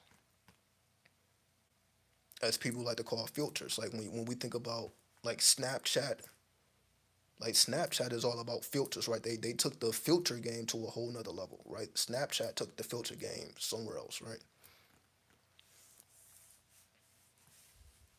because Snapchat allows you to not have to create filters for yourself. That's why so many people are invested in that, because you got access to all these filters that you don't have to create yourself. That gives you a certain vibe. Yo, I like the way my picture look under this filter or that filter or that filter. And it's something you can do damn near instantly. So you can instantly put a filter on your photo and it looks the way that you want it to look. But again, it may be 80%, it may be 90%, but it may not look exactly the way you want it to look. That's why you have to know how to edit so that you can get it exactly to where you want it to be instead of relying on someone else or something else. Because if you're creating the filters, you have to learn a piece of software. That's what it comes down to. Those Snapchat filters are the bomb. That's, again, I'm already knowing. That's why I use it as an example. Like, I'm already knowing. Like, that changed the game. Snapchat changed the game with those filters. Right? Because if you were to do it yourself, you will have to learn a piece of software, which requires you to have hardware. So whether it's a computer, whether it's a phone, you got to download an app or a piece of software and create your own filters, which that's why people use Photoshop, for example, right? People use Photoshop for that to create their own filters. But that's not something you can do instantly. So you're not going to get instant gratification from that process. But the end result is going to be worth it, because that's why I keep showing y'all. Like, the way that I'm creating my own art now, like, this isn't something that somebody else could have done, right? This ain't something that somebody else could have done. And again, I don't even know why I'm looking at this phone, like all the artists on this particular phone. Like, imagine me trying to tell somebody, this is how I want my art to be. Imagine me trying to tell somebody that, and hopefully they get it right. I guess I can show it this way too. Hopefully they can get it right. Or do I need to learn how to do it myself? And then I can make it look the way it's supposed to look. It's not instant gratification, but that gratification is, you can say, prolonged. Like a prolonged orgasm. Now you tell me which one is better. An instant orgasm or a prolonged orgasm? So while the world is fixated on instant orgasms, people want to fucking come quickly. They're not trying to run the long marathon. But that's what you got to do as a technomancer, as a content creator, as a producer, as an engineer. You got to, like, yo, my gratification will come a while from now, but it's going to be well worth it. It's just not going to be instant.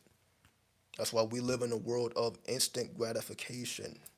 But you can't move in that route. You can't move in that direction. You can't move like everybody else is moving. You have to prolong your orgasm, because it fulfills you more in the end. See, an instant orgasm, you could say, feels good, but the prolonged orgasm is like a full body experience. That shit is damn near psychedelic if it's prolonged. Even though it takes longer to get there, but you get a greater result. Right? Yo, I got some art I want to show you. I'll email it to you. No problem. Not a problem. Again, respect to all the artists out there. The producers, the engineers, the MCs, the technomancers, the technocrats. We are the future. We are the pioneers. We are the innovators. That's what you are. You must be innovative. That's a characteristic you must possess in these times. In the age of Aquarius, you must be innovative. Because as we see, this is what the world needs. And the world will reward you handsomely if you're able to supply it. You look at a demand, you supply it. So that's the only thing you got to ask yourself. What demand can I supply? The world has many demands. What demand can you supply? We just use YouTube for an example. YouTube is a source of information. People come to YouTube to inform themselves most of the time. Some people get on YouTube to laugh, like, the children, the kids. They get on YouTube just to laugh, just to watch cartoons or something. But adults, you'll probably get on YouTube to learn something, to become informed, to news, politics, information, right? Intelligence, excuse me. Because it's a demand for it. It's a demand for it. How do I know this? Watch. See, everything is on low battery now, but it's fine. It's fine. But I just want to show you, let me show you this last thing. Look at this. Look at this. So I had to pay for this, right? You see this Search Explorer? I had to pay for this. So you're not going to be on YouTube and see this information. So what I typed in was ASMR. You see that? I typed in ASMR and look at the searches per month. You see that? Let me see if I can clear it, make it more clear. It says searches per month. There it is. How many searches per month does ASMR get? Look at this. 56 million. 56 million searches per month.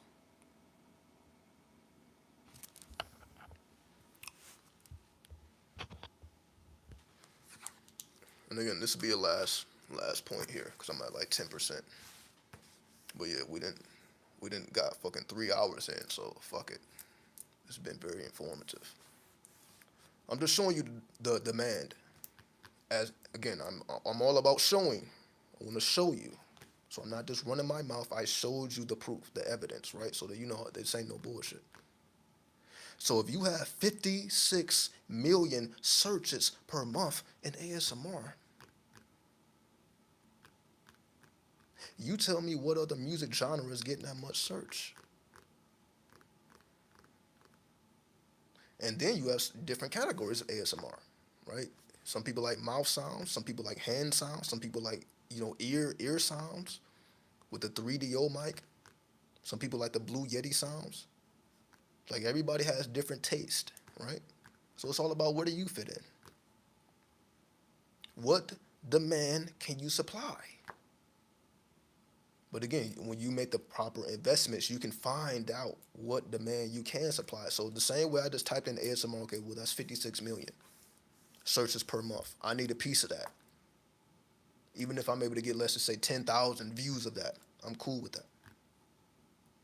So you find your niche. Okay, well, what direction should I approach it? So even if it's music, sounds of glass tapping, there you go.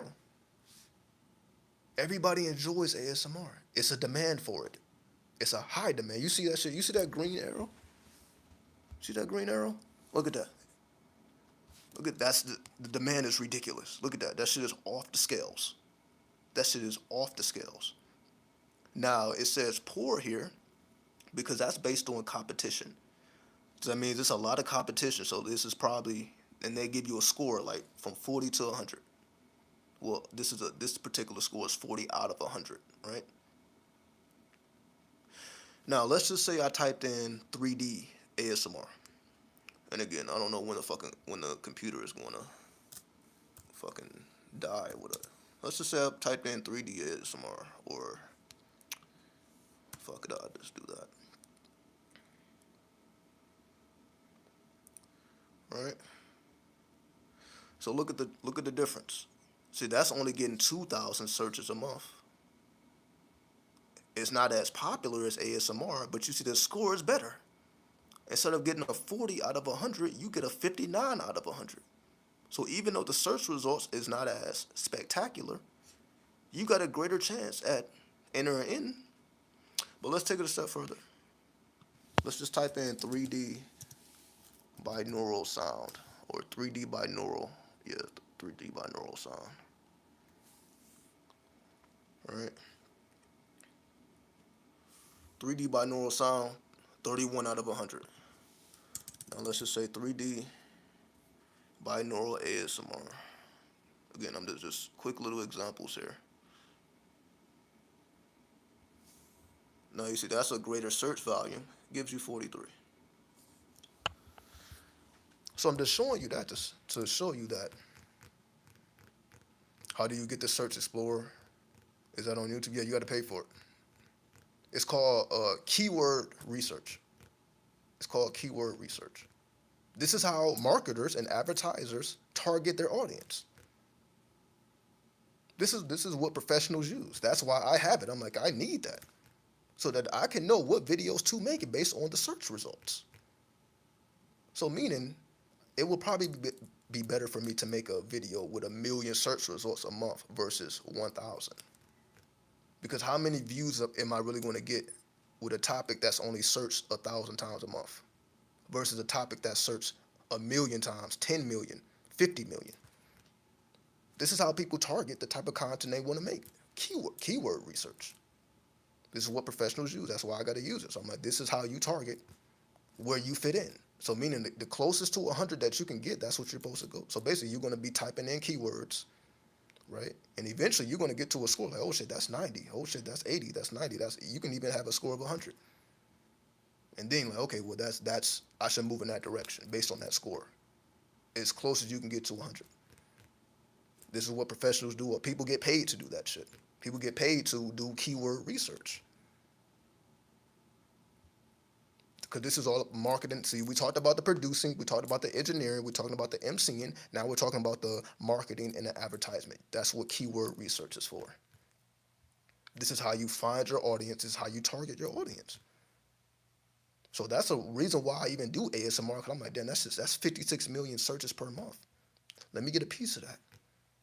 It ain't too many things that's getting 56 million searches per month that I can that I actually care about. I'm not saying that I couldn't do it, but that I actually care about. I actually care about ASMR. I've been a part of the community since it was created, since like 2011, 2012. I've been a part of ASMR the whole time. Most of the whole time. I wasn't there in the beginning, but I came in right after a year after it. I wasn't even in Vegas. I learned about ASMR when I used to live in California. That's just how long it goes. And you see, I've been here like 10 years. So I've been in the ASMR longer than I've been in Vegas. So it's like I've been around for a very long time. Because again, I'm always looking for the next thing. I'm not just looking for what exists. I'm also looking for what's the next thing. What's the next step? Innovation. I'm like, how can I be innovative? Okay, let me find the audience. Let me see what I'm actually interested in, and how do I target an audience there's already a demand, right? So how can I supply a demand? Oh, I can make ASMR. So let me make ASMR. Let me get a percentage of those views. Instead of making something that's not gonna get no views. But again, that's keyword research. So see, we didn't cover all spaces here. So I'm not even gonna say hopefully you learned something. I know damn well you learned something. I know goddamn well you learned something. So I'm not even gonna pretend like, oh, hopefully you learned. No, you know you fucking learned something. But that's what I'm here to do, right? That's what I'm here to do. I do more than just run my fucking mouth. That's why I wanted to make this particular episode, this 3 hours, evidence-based. I'm showing you evidence. I'm showing you observable evidence instead of stuff that's just lingering in my mind. I wanted to do my best to show observable results so that you can see just how real this is. So the technology, the hardware, the software, how to use it, how you can benefit from it. And again, to be a technomancer, which then evolves you into a technocrat. So you start with the technomancy, then you evolve into a technocrat. You have power based on your ability to utilize technology. You have tapped into the spirituality of technology. And that's the true jewel. So yeah, if you've been here this long, this is where I was getting at, right? And we're gonna wrap it up. You must tap into the spirit or the spirituality of technology. See, people don't think they go hand in hand. Oh, the spirit is this and technology is this. Artificial intelligence is spiritual. That's why this art, this music, all this artificial intelligence runs the world. Google is artificial intelligence. A search engine is artificial intelligence. And everybody like searches stuff at least once a day. So you use artificial intelligence every time you do a search, every time you're on YouTube, every time you're looking for directions. This is all artificial intelligence. How can you benefit from it? So instead of being a consumer of artificial intelligence, how can you use artificial intelligence to produce new things, new music, new art, new this, new that? Artificial intelligence. Because there is a spiritual component to technology. There's a spiritual component. That's why when you listen to music, music is hypnotic, magical. It required technology to produce that. But you see it has a magical feel. Technology gave music a magical feel. I'm not saying it gave it a magic, obviously a live recording with instruments is magical as well. But technology can take it to realms that the live music cannot. Technology allowed you to advance music in ways that instruments can't.